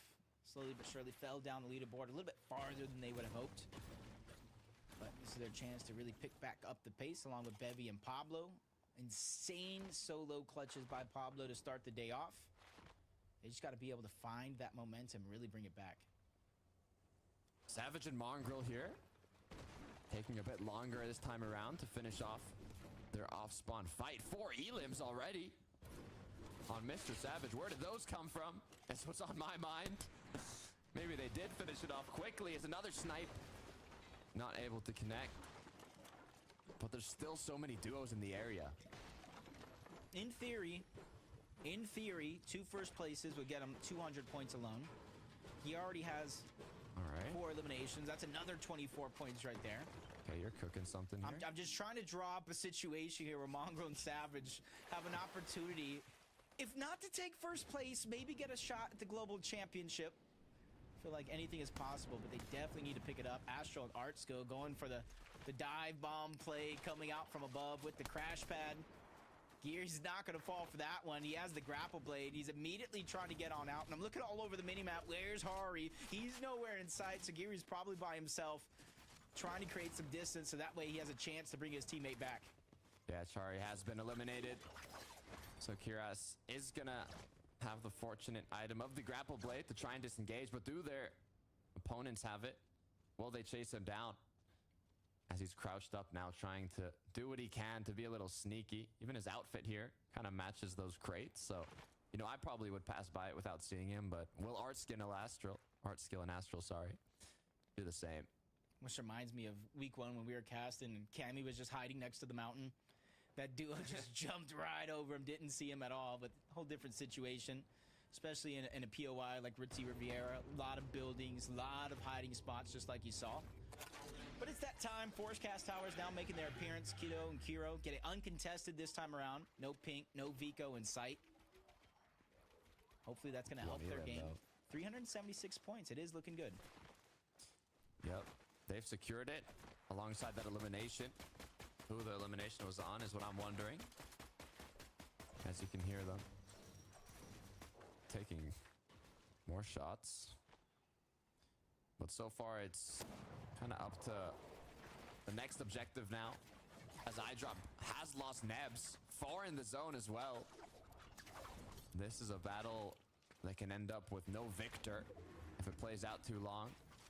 There is that loot from one of the players that got eliminated on the ground, though, that he's going to be able to pick right back up. And it looks like he's not even going to try and take this fight as iDrop continues to escape. Yeah, with no real HP, iDrop almost has no other option unless he's just hoping that opponent has some medkits or bandages, and that's would be the only real tense to take that fight. So he's trying to go for the high percentage play and bringing his teammate back as we jump on board. Game 4 Victory Royale winners Yanis and Flixie. A little bit more of a trouble here towards Reckless Railways, but this at the same time, you heard the analysts break it down. They thought they were going to be contested, which would help with their surge. Found out they weren't. Now a team moving over there at POI, and this is their chance to really find the surge that they were lacking late in some of our previous games. iDrop making use of the campfire, getting a little cozy here. But with his teammate down, it's only going to last so long. He needs to find some sort of way to bring him back in the match. Being so far in zone, though, you can assume there's not too many duos close by, if any. So he should be able to pick him up. The harder part is going to be getting back into the game, making it to zone, looting up, getting enough damage to outlive the Storm Surge. That is going to be the true journey for this duo. But for Axe Force and Raban, it looks like they are playing once again around the forecast tower. Trying to claim it for themselves. Push some other teams off. Reason, Vidil. An opportunity here for eliminations. Looking towards the backside. They're not just focused onto one team. Misses the sniper, sets his eyes back on the prize, which is Scroll and Sky, towards the other side of that. Couple teams stacked up over here towards the shipping station. And so they don't want to get too congested in a fight that doesn't really matter too much this early on. Mustache, on the other hand, he's able to take down Cade. Probably not too far off from their drop spot, just north of Fencing Field. Diox is going to be the next target in sight. Malibuka, Mustache using the strength and numbers to try to take him down, but both of them dropped weak. 8 shields disappeared just like that. The threat becomes a reality as Mustache was cracked. Now Malibuka forced to pop that Flowberry Fizz, healed them back up. Good news is they have the upper hand in terms of players. It's just Diox, and he gets quickly taken out. Now they've picked up those extra eliminations, those extra points, and continue on. Yeah, it's important because throughout that last game, we saw them kind of forced to interact because of Surge. As Cade left himself just a little too open with the snipers in the game. All they need is just a crack, a crevice to sneak those shots in. And there goes it happening yet again. We got Veno, we got Thomas, and now we have Mustache just lighting things up with the sniper. You can see how beneficial it can be to carry a sniper, especially if you can hit your shots. It can truly turn around your tournament. Malibuka and Mustache now, with a good amount of damage, will just continue getting the best position they possibly can. And it looks like based on this structure, this tower, this castle almost, that Thomas HD and Queasy have built on the roof of Lavish Lair, you can only assume that they pulled zone, which is correct there. Issue is, though, you said it, Jacob, they weren't contested this time around, so they haven't got that initial damage from the duo that landed around them. They will have to get tags on the players rotating through, and right now the only option for that is Mr. Savage and Mongrel.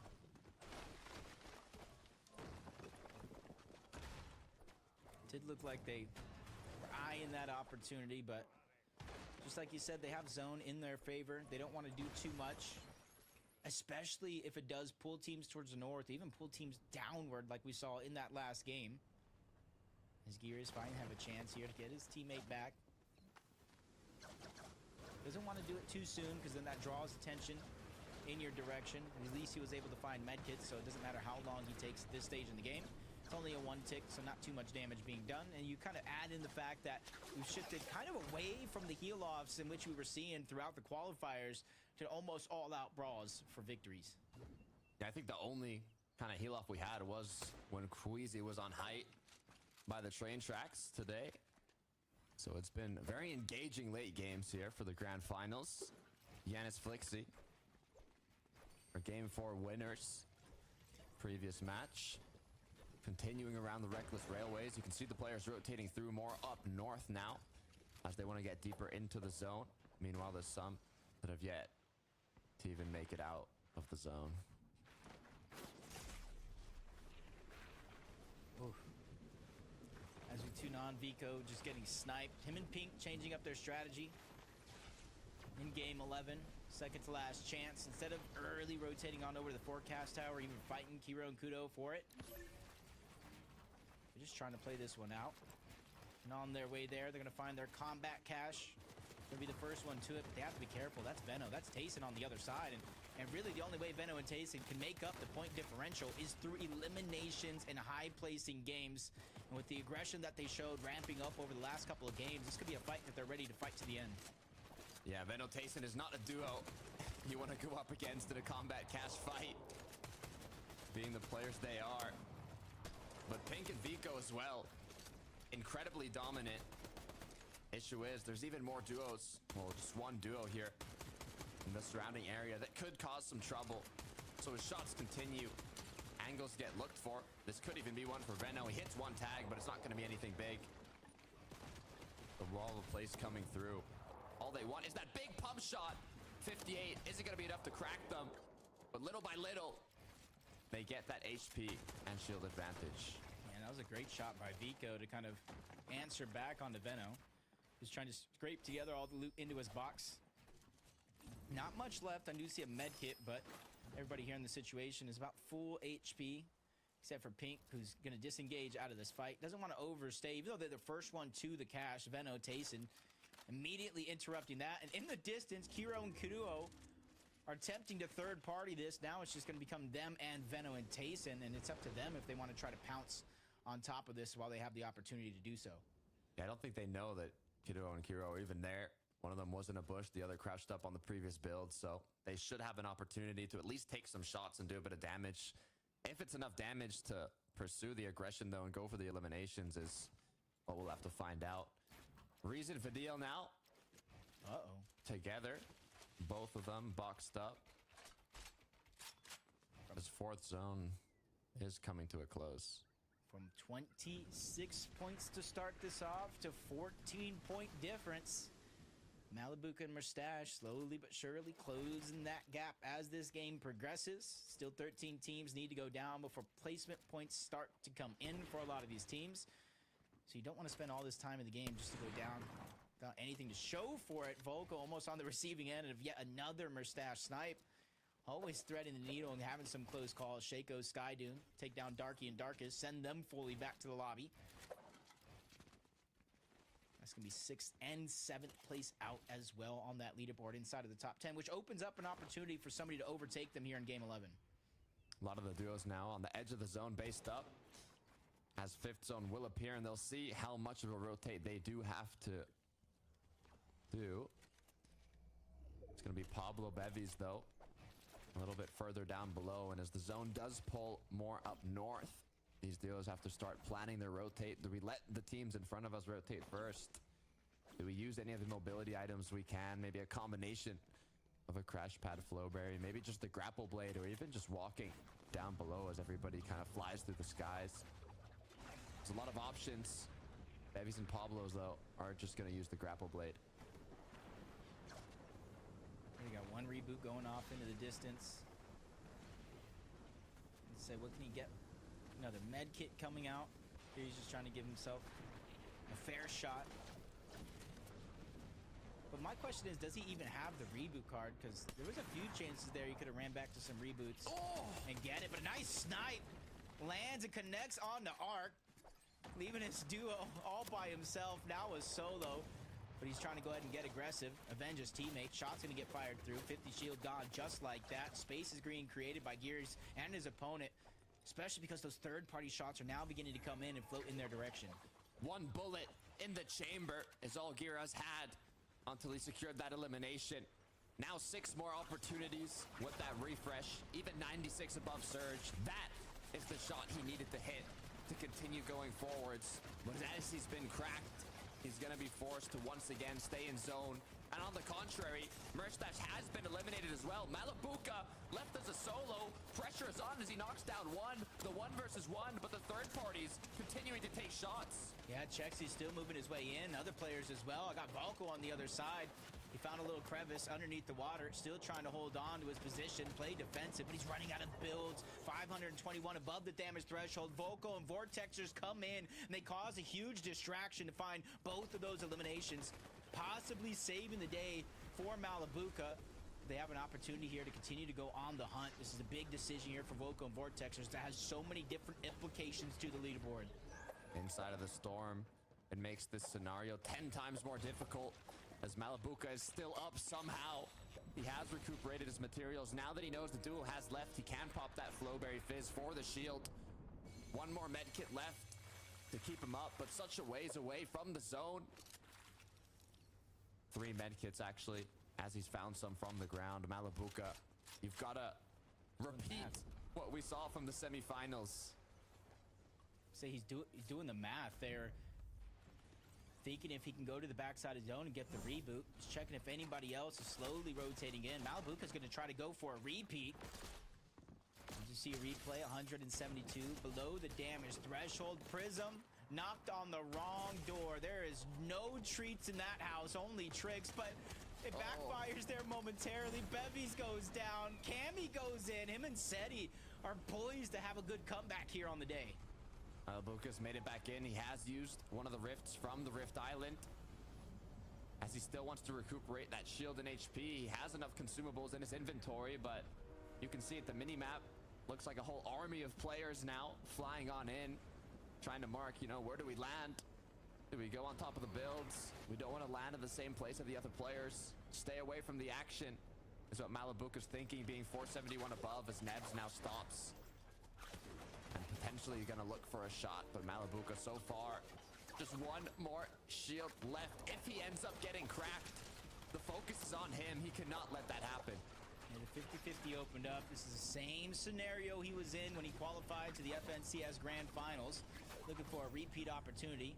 Gears was unable to get Hari's reboot card, so he's been playing this one out as a solo with no real choice in the matter, and now he's 90 below the damage threshold. This is going to be a sticky situation for him to try to survive, especially if he becomes the target of a lobby just like that. He hit a headshot snipe earlier on with just one bullet in the chamber. Now it's 6 opportunities, 6 options. He needs to make it happen once again. Forced to pop the big pot, to tank a little bit of the storm surge. As the clock's ticking, the lightning striking, he needs to find an opening. Sniper in hand, he cannot find anything. Gyros, please, just one shot is all it takes. Nobody's really peeking. There's no opportunities. He actually gets shot up from across. Storm surge. He can only take one more tick, and nobody even peeks. He's gonna go down, and it's actually Cammy, I believe, that got credit for that elimination. 6 more points for Seti and Cammy. Slowly but surely crawling out from the depths of the bottom of the leaderboard. Reason, Vidil below Storm Surge themselves, but they have the Flowberry Fizz. All of it's going to be used for the most part to try to heal themselves up and get out of zone. They still have a rotation to make. Everything is kind of stacking up against Reason and Vidil in a situation like this, but he finds a duo trying to rotate themselves. Well-placed shot, but not enough still to get above the threshold. Currently in that 3rd place spot. Malibuka is also playing as a solo. Issue is the 1st place duo, Queasy and Thomas, still both looking healthy. As Reason has lost his duo partner, Vidil is down. 28 HP for Reason, no medkits. 13 now, just one shot in the sniper rifle, and he needs that impact. Yeah, still below. Finally able to get above, but the ping pong is there. It shows how much damage is being dished around the lobby. Malibuka, he's above the threshold, but just a sliver of HP, no shields to regain. Storm is pushing him in as well. There's only so much of that medkit he could actually use. Takes shots, but Reason goes down. It's Queasy as well. It looks like he's been knocked as Malibuka left as a solo. Thomas HD left as a solo. All our top 3 duos as solos. Thomas, he's able to pick up big, and he goes down. Thomas goes down. Malibuka's chance. At one point or another, we saw it was a 14-point differential between Malibuka Mustache, Queasy, and Thomas. The foot race will continue, but it all matters here. How many placings Malibuka is actually able to pick up? About 2, maybe even 3 more. He will overtake that 1st place spot, and from there, it's all bonus. The last player in the top 3 that is up. Every point is gold from Malibuka. As Bennu and Tayson, only 11 above, already taken damage from Storm Surge. They have that medallion to recuperate a bit of shield. But with both players being extremely low, just one shot away from getting knocked or even eliminated, they have to keep moving forwards. Tayson's down. Bennu, another solo. All the top players are going down. I love the attempt coming out. If you're gonna swing, you better swing big. He gets taken down altogether, trying to fight Kiro and Kudo on the high ground. We're going up this mountain, and then this next zone pulls. We're going down it as well. Malibuka playing this one near perfectly, trying to stay alive with just 20 HP, but I might have cursed him with only 3 or 4 placings of differential. I'm not even sure Malibuka was able to take 1st. Moni, Lunix, we'll have to find out, as now it's a game for the top half of the leaderboard. These players that on the midsection have a brand new, bright opportunity to make themselves new crowned leaders. Kiro Kiduo are going to be the ones on height. 4 elims on the board. With this type of zone as well, they should be able to hold on. Trying to figure out who's next in line on that leaderboard, just kind of move up. But a lot of our top competitors going down early in this game in terms of the amount of placement points they can actually grab. 404 for Vico and Pink. This is a shot for them to move up the leaderboards for sure. Plenty of points still on the board. 209 above the threshold. And they have some elevation, but Vico's looking down at Pink. How can he help his teammate out? And he realizes he can no longer be the hero to this duo. He's going to be stuck by himself now as a solo. 800 materials though, 75 builds. He has more than enough to stay up. He has the damage. No risks are needed for Vico currently, but he could use those eliminations on the players rotating through. Kiddo, Kiro continuing to drop down now, all the way in the clouds as Mongrel Savage still up. I drop as well as a solo, 359 above. This is a solo nightmare for a lot of these players that are trying to use the second to last opportunity to burst up the leaderboard and give themselves a fighting shot for that first place, or maybe even a global championship spot, top 2 at the bare minimum. Cringe, you can see him over on the other side. It looks like switching away from Lavish Layer was a great play for them because now they've made it to the end game. Bony, Lunex, 4 on the board, about to grapple blade. Down below, you gotta be careful though. It's the same plan as a lot of these other duos. You don't want to get mixed up in an opponent's box as they quickly change layers now. A bit safer, but the pressure from above will come through. It's the height team taking shots. They don't want anybody overtaking them, so they're gonna keep applying that pressure to the duos close by. And we're going up the mountain yet again. A lot of players going through a roller coaster of emotions, almost figuratively and literally, as Vico, somebody's knocking at the box on the low side. Shaco's and Aaron going ahead and battling it out between each other. Shaco's going to be the one that gets dropped down. iDrop continuing to move forward as a solo and somehow finds an elimination onto Roban, giving them 6 more points. Crucial points here at a moment like this. 20 HP, 20 builds, not much to work with for iDrop. All he needs to do now is find that solo, find that potential impact elimination, but it's a duo close by. You gotta pick your fight correctly here, iDrop. So many healthy duos, but also so many solos in shambles. He has to find the correct one. It's Lunex above, still staying at the edge of the zone, hits the first shots. It's a crack onto his opponents, but he goes down. The majority of the lobby is just running around as solos here. About 5 of them to be exact, Vico being one of them. Without builds, he's kind of forcing himself lower and lower, especially with the zone moving down that mountain. A little bit of a blessing in disguise as Mongrel finally goes down. 6 eliminations for him and Savage, and an end game has been achieved. Definitely enough points to move up the leaderboard a few spaces, but not where they would hope. Lennox now left alone. Kidduo, Kiro still up above, taking shots. They don't want anybody getting close to them. Do they have medkits to hold it off? Do they even need it? As Sinet and Vanyak pick up one more. It's Vico now, though, looking to secure another elimination. He just finds those refresh materials. Not a ton, but at least it's something for Vico to use on the low ground. Vasquez there as well. Vanyak and Sinet, one of the only duos still left alive other than Kiro and Kuduo on the high ground. So it's a duo's dream here, moving through all these solos. Vico, missed opportunity as Vasquez able to bounce around and get out alive. 4 still on the board for Vico. No materials, though. He has 5 bandages, but it's not going to be as powerful as medkits. He needs to make something happen. Kiro dropped below to cause disruption on the low ground, leaving Kidduo up top, but with no medkits, he's going to have to go for an elimination. Yeah, and you see Artskill already starting that heal off towards the backside of the zone. He might be able to take it if he has a few medkits, because this is going to come down to a fight. Sinet, Vasquez, Kidduo, all 3 players still battling it out as solos here towards the front side of the zone. Artskill, he's able to at least get 1 more placing point forward. Zephyr, the final battle's going out. Sinet versus Kidduo, and the heal off doesn't last towards the outside of the zone, but he stole together a couple of more placements before the game was finally stolen away. Played perfectly with what they had. Kidduo quickly realizing he had no medkit. He had to go against that last player standing on the low ground, but knowing that he wasn't using a medkit, knowing that he most likely had more HP at 90, he took his time, he took his shots, and he took the victory royale. Yeah, that's the perfect thing. Realizing the situation that you're in and making the most of it. Having the high ground, well-placed snipes from below, and even battling back to hold on to their position. Well-placed shot. That's how we saw Savage go down. Mongrel fell shortly after. These guys are picking up the pace at the perfect moment, Takata. Blessed zone as well for the duo, being so high up in the clouds for the difficult roller coaster of a zone of the players who are rotating through the hill, the icy, slippery slope down below.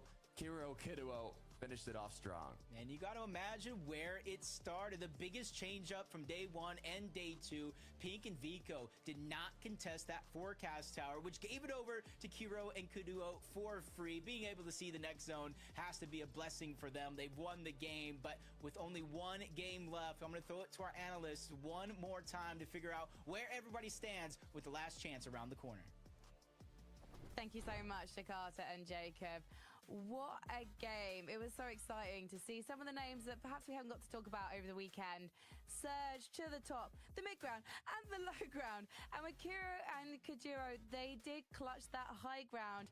And then Kajiro himself clutched the victory royale. And this is a duo that we spoke a lot about in the upper bracket of the semi-finals. But I've been waiting to see them have a performance like this, Levin. And I'm so glad we got to see that. I think it's one of the few examples of where we've seen them get that forecast tower with some relative ease, and that definitely has played a part. They've been involved in that sort of heinous battle all weekend long, Mini, and it's been one that they've come on top of in some occasions and not in others, but they make things work, and I think that is what makes this duo so impressive. Yeah, when they do make it to endgame, they seem to do really well, particularly with that forecast tower, as you mentioned, particularly in those sort of mountainous zones as well. If you have zones that are going to be pulling over hills, all the other players that don't know where that's going to go ahead of time, they can't plan ahead. So for Kiro and Kiduo, you saw them on height. They needed to be elevated. They knew that ahead of time, so they could sort of pre-plan and pre-prep for that. And really nicely well played, of course, as well. We saw some nice clutches there throughout the game from those guys. And of course, the clutch out the win at the end is always good for them. They might not be in a position to take the Axe of Champions at the end of this next game. However, don't forget, every placement counts. Every placement you get gets you potentially higher in terms of that prize pool and getting a bigger bag. So obviously our duos are still fighting for those positions at the end of the day. However, there are a number of duos who are still in contention for the Axe of Champions. So let's take a look at the leaderboard. With the big names falling so early in that last game, it kind of hasn't changed that much at the top, apart from, of course, when it comes to Kiro and Kajiro Miniminer. And you know what? I was wrong. 530 points. If they had the game of their lives and Queasy and Thomas didn't, maybe there's an opportunity there.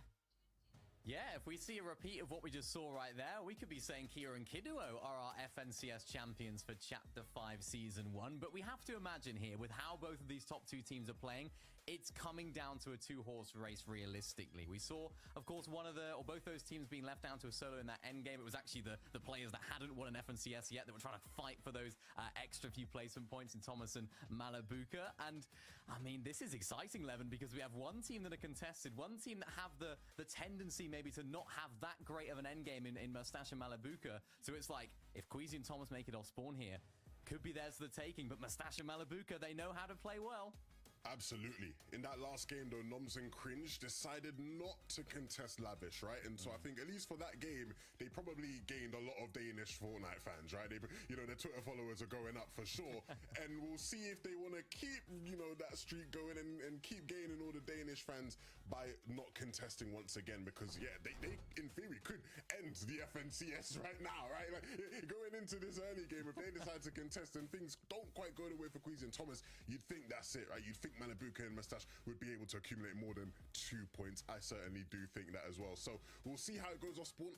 If they are uncontested though, which I think is what will happen, again, you just have an absolute corker of a game on your hands, man. I mean, are you not entertained? This is what FNCS is all about. Again, Malabuka and Thomas, two players that have been in this exact same position a year ago, right? Chapter 4, Major 1, both of them playing together. We're in a two-horse race with Tayson and Mustache, and they fell.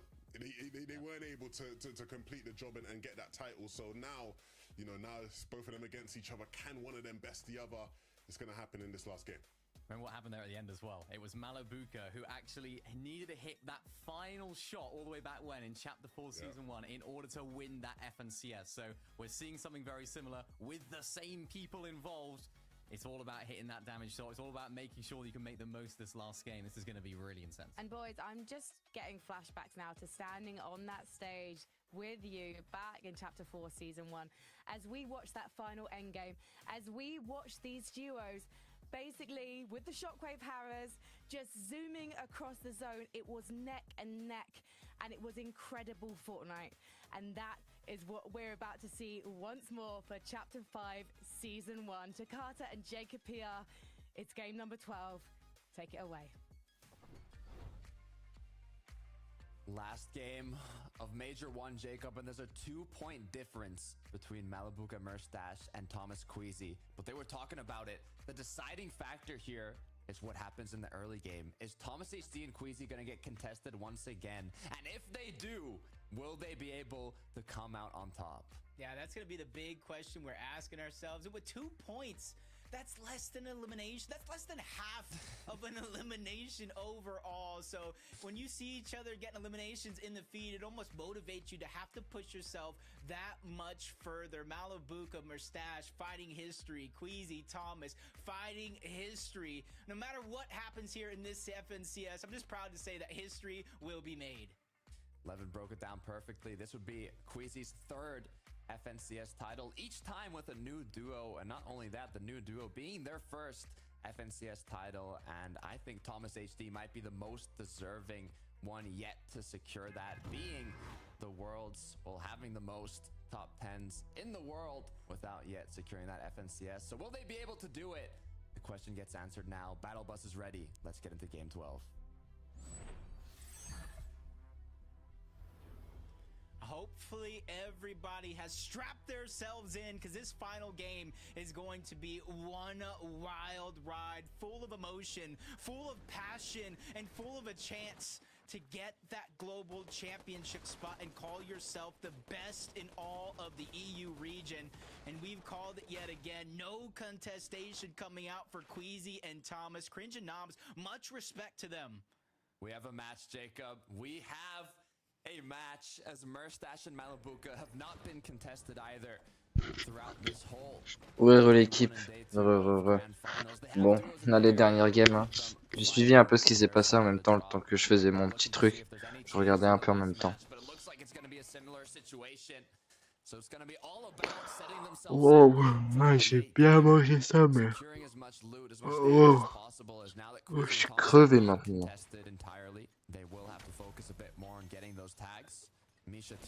Ouais, t'inquiète, impeccable. Oh les gars, je vous avoue, je suis crevé là, vivement à la fin de la game.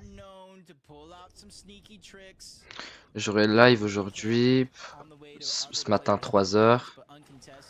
Ensuite la cup 1h30. Et là 3h de live. D'ailleurs j'aurais fait 7h30 de live aujourd'hui. Elle a gagné son drop. Ça vaut ça, je sais pas. Non, non, non, et ils sont en train de crever là. Oh, oh, mon Graal. Attends. Peut-être Savage plutôt. Même pas, c'est mon Graal là, qui joue. Non, non, il est un peu grave, j'ai un G. Attends.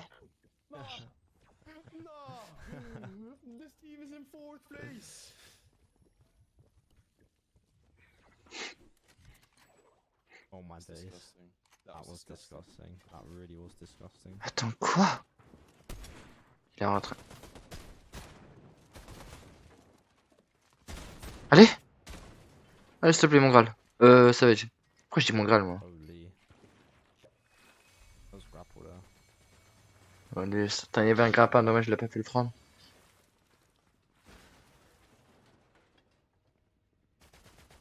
Il y a une autre team. Ah ouais, c'est mort pour eux. Non, comment il a pu rater sa balle de pompe, Savage? Yo, max 31, ça va.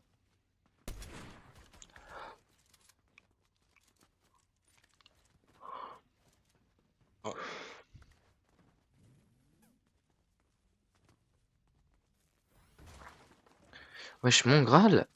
Putain. Savage, pourquoi je dis mon Graal? Il va en découdre, hein. Qu'est-ce qu'il fait? Ok.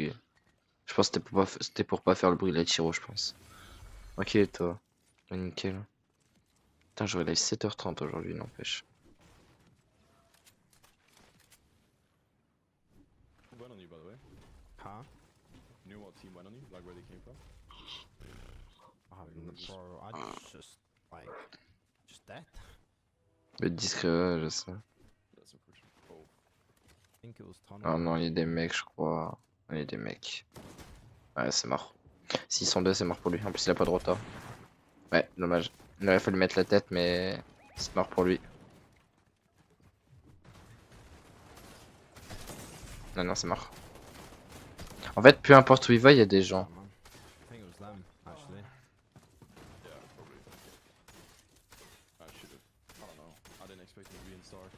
Dommage. Dommage. Maintenant, on va rester sur la POV Fortnite. Dommage, c'était sûr. Yo, Leandro.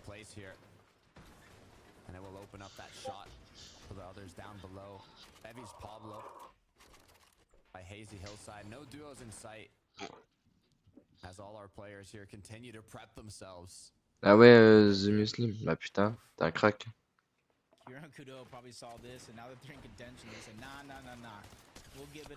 La grosse balle qui fait mal. Ils ont un HP en face. Not sure they got the memo just yet. Still another team looting up the scraps that are left over towards Reckless Railways. And then obviously the tendency for Veno and Tayson to move s'enfuit. Glacier is going to be real in this position. But Yanis and Flixie have had enough. They're going to disengage on out, move back on over to Reckless Railways where they can heal up and regather some of that loot. Taking Vico now. In control of the forecast tower. All the third parties they've had to go through from Veno, Tayson, Janice, Flixie. As we look at our fourth place team, Reason and Vadil. 100 points, Jacob, you said it. That's what the Victory Royale can get you today with 6 points per elim. We've seen it happen before, these massive matches. If they want first place, that's all they need. See already they have the forecast tower in mind. There is one team positioned nearby, that's Hen and Vasquez. They have to be. Il y a full team là. They've been ready to fight for it more times than not throughout the weekend. US for you ça. Après normal The Muslim il est 22h12. J'étais pas là pendant le live, j'étais parti manger. Donc c'est normal je crois.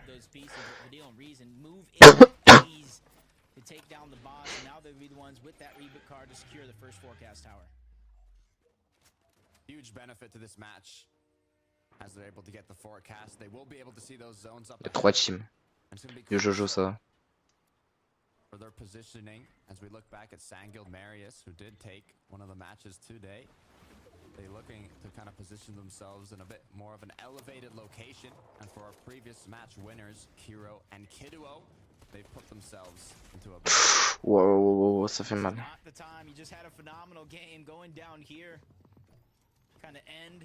Contre Veno et Tayson. Je live tard, wesh. Bah aujourd'hui je devrais live 7h30 en tout. C'est la dernière game, moi c'est la dernière game, après c'est fini les gars. Il était temps parce que moi je suis crevé là. 15, 20 elimination victory royale. At least there's a condition for them to try to win. Slightly out of reach and very, very risky. But Tayson and Veno, if they want to go ahead and advance to the global championship here this weekend, it's really the only way to do it.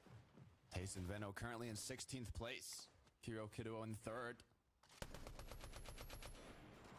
J'aurai live ce matin, cet après, mais ce soir. Trying to hold on to the position. As you said yourself, Jacob, top 2 do go to the global championships. So Kiduo and Kiro are just one position away from making it. But if Veno is able to get this knock, it could be the end for them. Oh! Veno? Oh ma... Mais attends, mais quoi? S'il mourait comme ça... Non mais c'est vrai qu'il y a la plus grosse fraude. Tu m'as dit bouquet à droite. Enfin, c'est pixelisé de fou leur live. Voilà, de mauvaise qualité. Hein. Merde. Je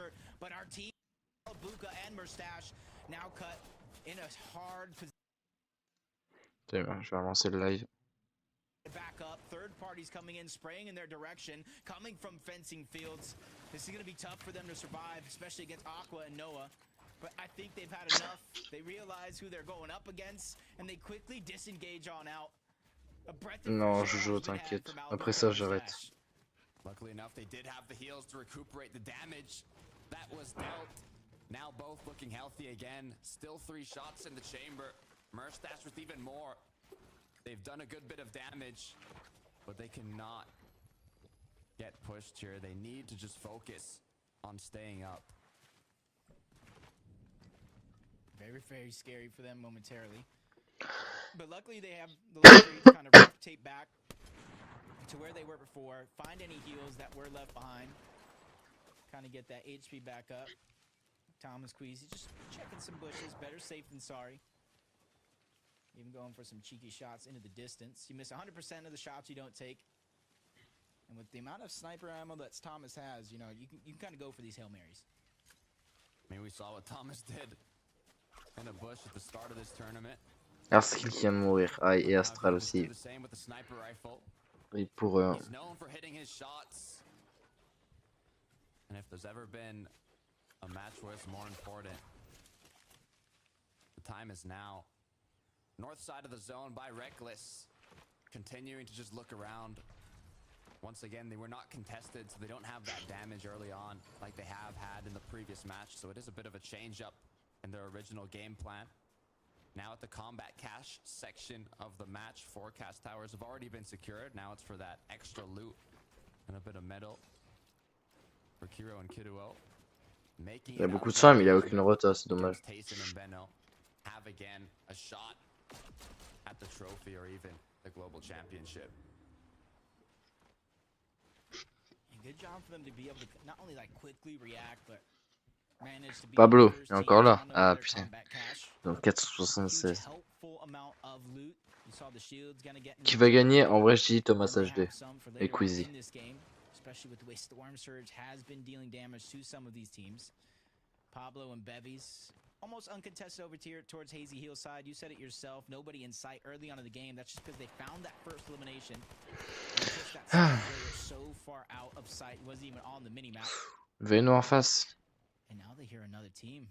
They don't necessarily Lui, il a pas peur lui, hein. Peur de manger une tête, hein. Tyson qui est juste contact à eux là. Extra hungry in this last match. Time in and time again, trying to push, trying to find that either sniper shot or big pump shot to damage their opponents and give them that option to keep pushing. With 40 duos up, 80 players, we're getting closer and closer to the mid section of the game here. As duos start rotating in, deciding, do we want to be more on that congested side? Do we want to go center? Do we want to stay bug pas. Up north?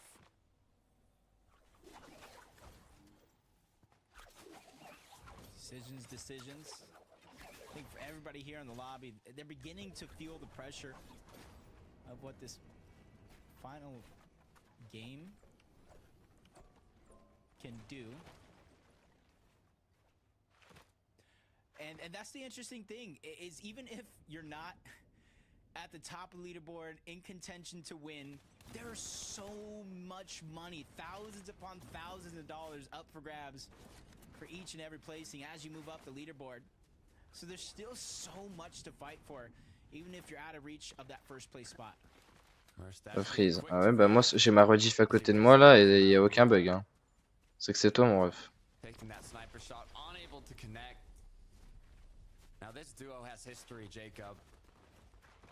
Moi j'ai l'impression que la qualité elle est meilleure sur mon live que moi je regarde moi, genre c'est bizarre. Bon, il a un stuff lui. C'est qui en face? Lui il a un stuff qui stuff lui, Mersage. Oh, Camille qui prend. Wow, Camille frérot.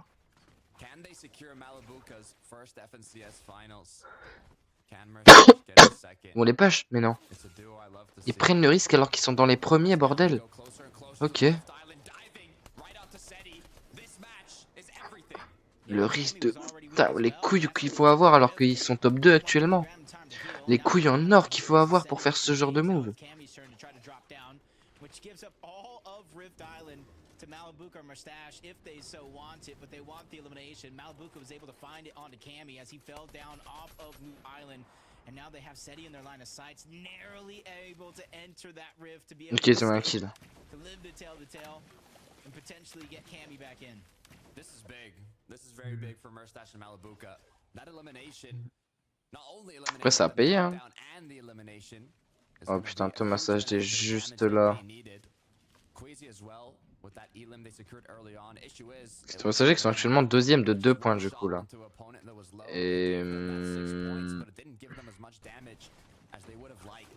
Et Queasy et... Non, qu'est-ce que je raconte? Et Merstache et son mate, ils sont premiers avec 614. Ils ont 2 points d'écart. En gros, ça va se jouer entre les deux là. En vrai, je me dis que dans tous les cas, les deux teams là, elles sont qualifiées pour pour la finale de l'année. Pour la finale de l'année, quoi, tout simplement. Déjà, les deux teams là, c'est sûr, ils sont quoi là. Je m'étonne qu'ils sont à l'aise et qu'ils ont les coups. Ah ouais, Dranox.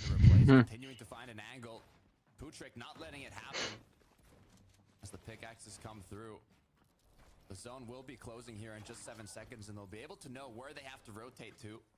Reason you can see is staying above to keep a good line. Parce qu'on est d'accord, c'est le top 2 qui squale à la finale invitationnelle de la fin d'année. Have to rotate a long ways to still be in the edge, as now they're not really forced to do anything too urgently.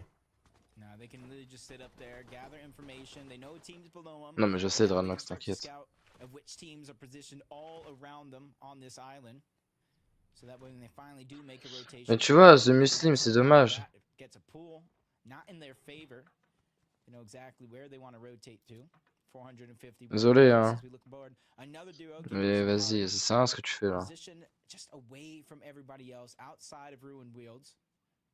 451 points, like I said. Even for those that may not think they have a chance at that first place, they can line their pockets with thousands upon thousands, over 800. Alors regardez le classement. 618, 616. Ça va se jouer entre les deux premières teams. En vrai, dans tous les cas, ils sont quoi la grande finale de l'année? En vrai, maintenant, leur objectif, c'est qui va finir premier. Dans tous les cas, en vrai, ils auront quand même passé une soirée de ouf. Mais il y aura quand même une des deux teams qui aura le seum de ne pas avoir fait premier. Même s'ils se sont quand même qual à la finale invitationnelle de la fin d'année, quoi, de chaque année, de 2024. Déjà, c'est incroyable.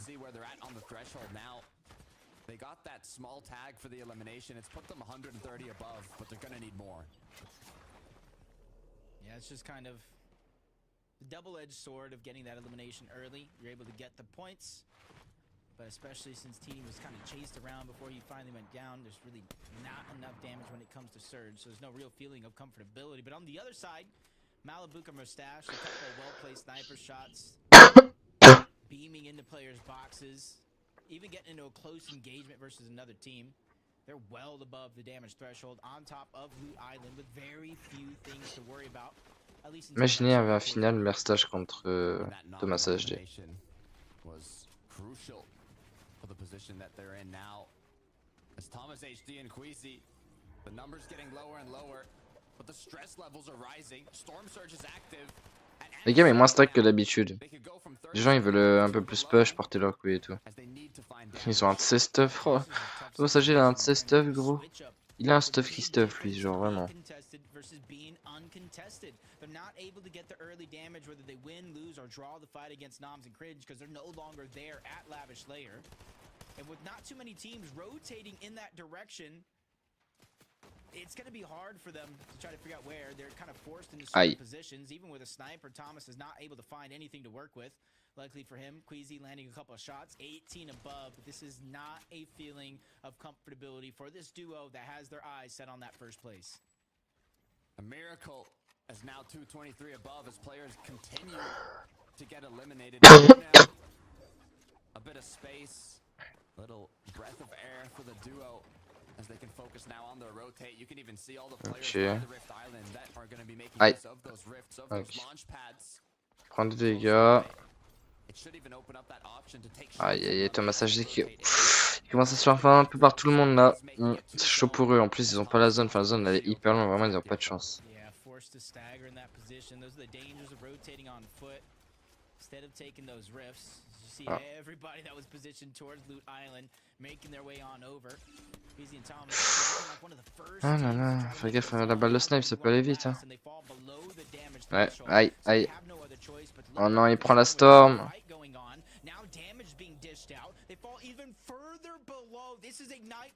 Oh non, s'il meurt maintenant, c'est fini pour eux et on aura déjà nos grands gagnants. Allez Queasy, allez Thomas HD, j'ai misé une pièce sur vous là. Ok.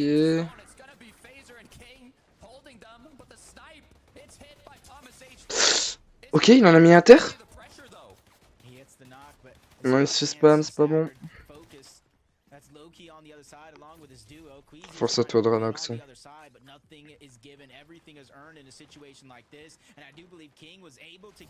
Bah, c'est chaud pour Thomas et Queasy là.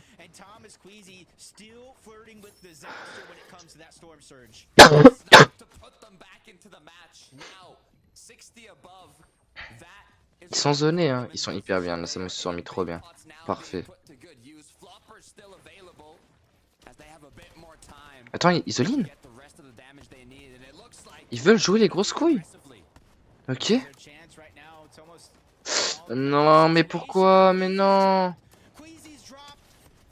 Oh, peut-être? Le 1v2? Non.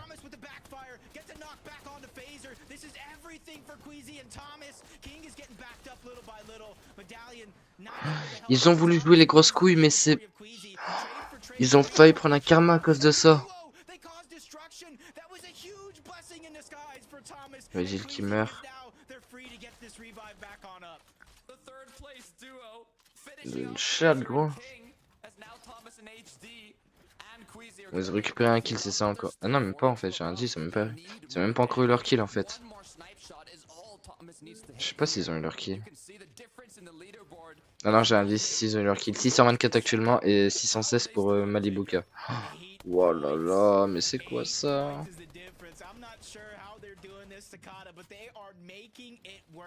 Down on Surge against adversity. Talk about making history. Now we're making it entertaining. But Kiro and Kadu are looking to play busters to everything that's going on. Ok, eux c'est les troisièmes. Ok. Bah, eux en vrai leur but c'est de... Ouais, je sais pas. Ok. Ça, je récupère des kills. Putain.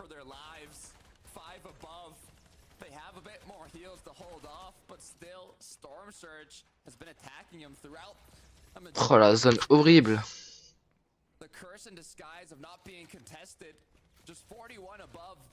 24, les one top ils ont commencé. Le Wassim ça va. Angelique c'est encore en vie, j'ai vu. Ok.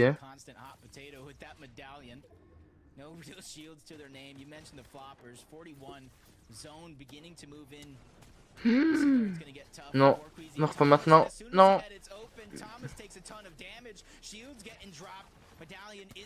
Que ça va, de toute façon après il a le médaillon. Non, mais non, mais non, mais pourquoi il y a que lui qui se fait jouer? Mais pourquoi il se fait... Non, il se fait focus, c'est dingue. Oh, il a un HP, il a un HP, il a un HP en face. Non, il a un HP en face, gros. Non, il se met un kill, c'est dommage. Oh, le free kill.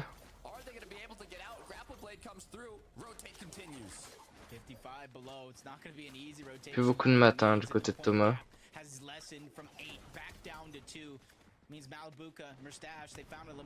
Oh, le kill peut-être? Oh, il a un HP. Un HP. C'est une dinguerie, il veut jamais mourir. Parfait. Queasy qui est mort, j'avais pas vu. Putain, Thomas qui se retrouve en solo clutch. Aïe aïe aïe. Non, c'est fini pour eux. Non. Et c'est Merstache qui le tue. Non, même pas, c'est Layson qui est. Layson qui a tué. Layson qui a niqué la game à Thomas HD. Mais non.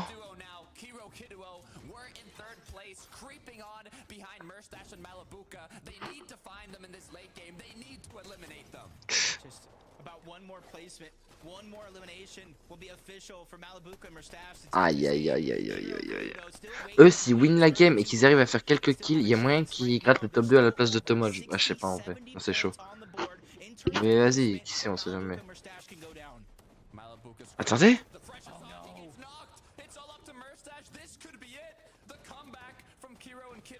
Wesh. Attendez, ils avaient combien Thomas HD avant qu'il meure? Ils avaient combien? Parce que attends, là ils ont 637 actuellement. Il reste plus que Merstache en vie. 50, je crois en fait ils ont win, c'est bon là. Je crois ils ont win. Je crois c'est good pour eux. Ouais, le full box, attention. Non. Ok, ça résiste. Oh. Aïe aïe aïe aïe aïe aïe aïe.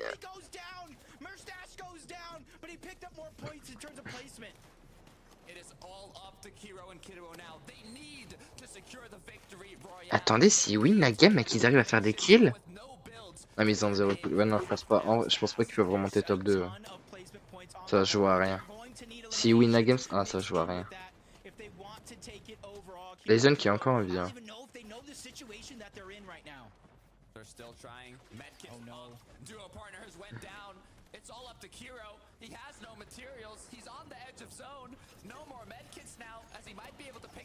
Il a pas pris les kits. Dommage. Il est en solo clutch en plus, hein. C'est les 3e. Quasiment meurt pour eux d'essayer de gratter le top 2. Le mieux à faire pour lui, là, serait d'essayer de regarder le top 3. Mais impossible de rattraper les 2e épreuve. À part si... Ouais, non, il a 0 de maths, gros. Ok.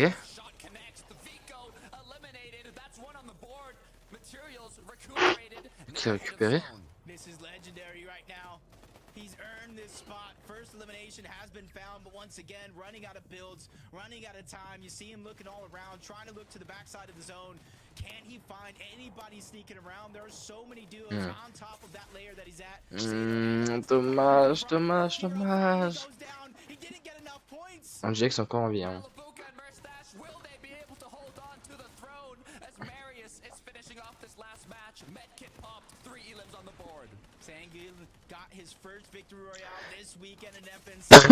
Wow. Looking to make it too, looking to get more points and line their pockets with money, but Marius forced to drop down low. Shots coming from above. It's almost looking like a solo FNCS, but one duo, Noms and Cringe on the high ground. And they're holding strong. Just 11, 14 HP for Marius. He's forced coup de grappin. Jean d'un mètre. Ok, c'est pas mal. Là, c'est sûr. 2v2, Andilex. Cringe 7, ouais, je sais quoi c'est.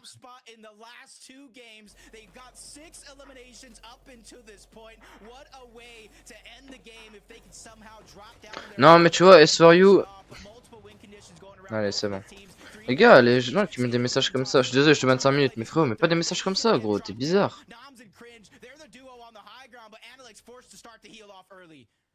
Je te demande juste 5 minutes parce que vas-y, faut mettre des messages comme ça. Angilex peut-être la win pour la dernière game, ce serait pas mal. Bah si c'est bon, il a win. Il a encore un kit. Cringe, il a plus de kit là. C'est fini. Angilex qui win. Ok, Angilex qui win, c'est sûr. Ok.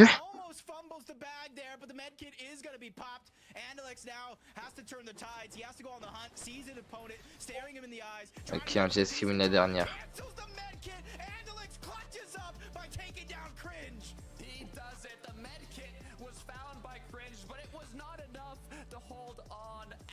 Securing that final shot for the final victory royale of the day. And that race was so close to Kata. It was so close to the very end. Queasy, bon, je vous avoue, j'ai un peu la flemme. Attends. Oh, ok, on va attendre, tant pis, on va attendre. On va attendre le classement final. Pas de spoil dans le chat, pas de spoil. De toute façon, je dis pas le chat, c'est très simple. Up in this game, he's probably lined himself with more money in his pockets, but who went to the global championship? That's the big question. 2 teams from today are booking their tickets to the global championship, but only one team is securing that FNCS title. Andalex and Sato secured the victory royale for this last match of the day, but who is the duo that's going to secure that axe of champions? There's only 3 people that can let us know. Let's head right to them.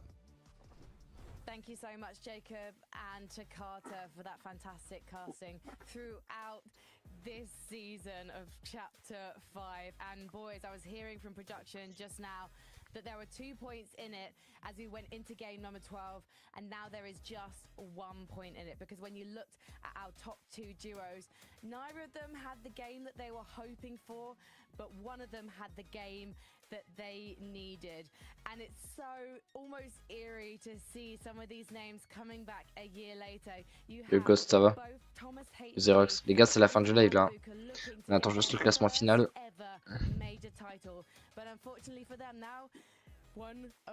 Tu parles trop, allez, monte le classement. Ils ont tellement rien à dire les autres, du coup ils se forcent à sourire. Ça me fume. They're divided by who has a major title. We're waiting for the leaderboard to come in. Levin, this is so exciting. I mean, this is everything an FNCS should be about. EU never seems to disappoint. And I mean, just to see history rewriting itself with the same characters involved in... J'en prends arrêter de parler. I mean, yeah, Vraiment. both of those teams are going to go to the global championships now. But it's all about the bragging rights, all about winning that FNCS. We know how much Thomas wants it. We know how much Malabuka wants it. And that finish is just, oh, you can't write it. You literally can't write it. And that first title just means so much to both of these players. Because both of them, Malabuka and Thomas, have waited so long and will both be wanting it as much as the other. That game was incredible as well. Both teams just had it just so close at moments throughout that game. We saw Malabuka and Mustache trying to fight for that island against Cami and Seti. They bullied them off it. That was on the edge of my seat for that. That was incredible. We saw, of course, Queasy and Thomas that were fighting against Phaser and King, and they both got knocked. Both teams individually got knocked. So we were on the edge of our seats again, trying to think, are they going to be able to get the revive? Is this the moment where they win it? Is this the moment where they lose it? We didn't know. We're about to find out, though. We had our own watch party going on in the virtual green room, and you know what? Je suis bilingue 10 ans intéressant. Ah ouais? Moi je comprends rien à l'anglais, alors c'est très simple. Oh, classement? Mustache et... Oh, quoi? Un point d'écart? Quoi? And Malabuka, 649 points. This is a duo that show consistency throughout Chapter 5 Season 1, and they are your deserving champions, Miniminer. They say that good things come to those who wait, and oh boy, has Malabuka waited. Un point d'écart entre les deuxièmes et premiers. Entre le premier et le deuxième. To what we saw in Chapter 4 Season 1. Unfortunately for him back then, he was on the receiving end of the un putain de point. Medal, the second place medal, but this time he has made it happen. Attends, mais quoi? I couldn't be more happy for these guys, and of course Malabuka in particular. This script is wesh. I mean, like again, 1 point again. Hein? Imagine la rage des deuxièmes. Mais la dinguerie! Un putain de point entre le premier et le deuxième. Oh! Ah, gros, c'est quoi ça? Oh, le seum, gros! Après, l'avantage, c'est qu'ils sont quand même qualifiés à la finale invitationnelle en fin d'année.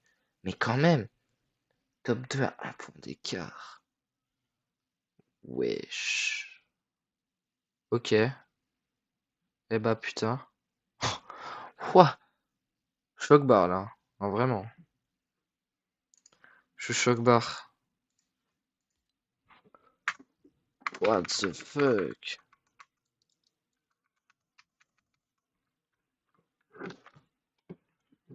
Comme d'hab, mon clavier qui veut plus fonctionner. Hein.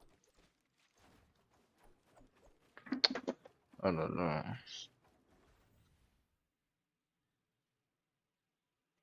Après, ils ont gagné beaucoup. Oh, mais même, t'imagines la rage que tu dois avoir. Bon, bah, je pourrais pas stop mon live maintenant parce que là, j'ai un problème, c'est que je peux pas. En fait, je peux plus rien faire, mon clavier, il veut plus. Il fonctionne plus le clavier. Enfin, c'est pas qu'il fonctionne plus, c'est qu'il y a plus de batterie en fait. Enfin, il y a plus de batterie. Quand je dis il y a plus de batterie. Je peux attendre. Fais chier.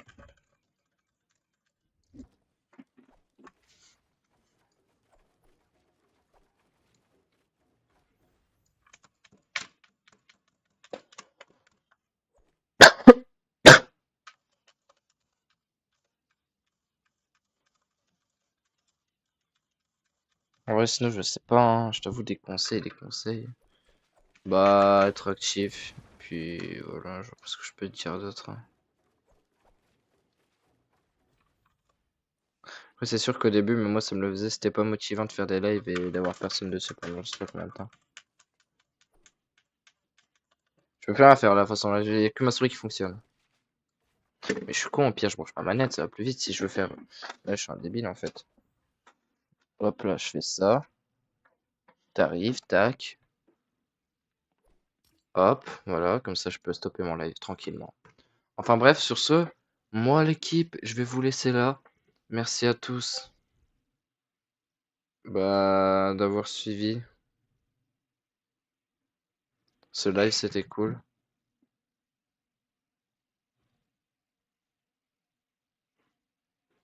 Merci à tous d'avoir suivi, c'était cool. Et puis sur ce, les gars, nous on se capte demain matin pour un live matinal.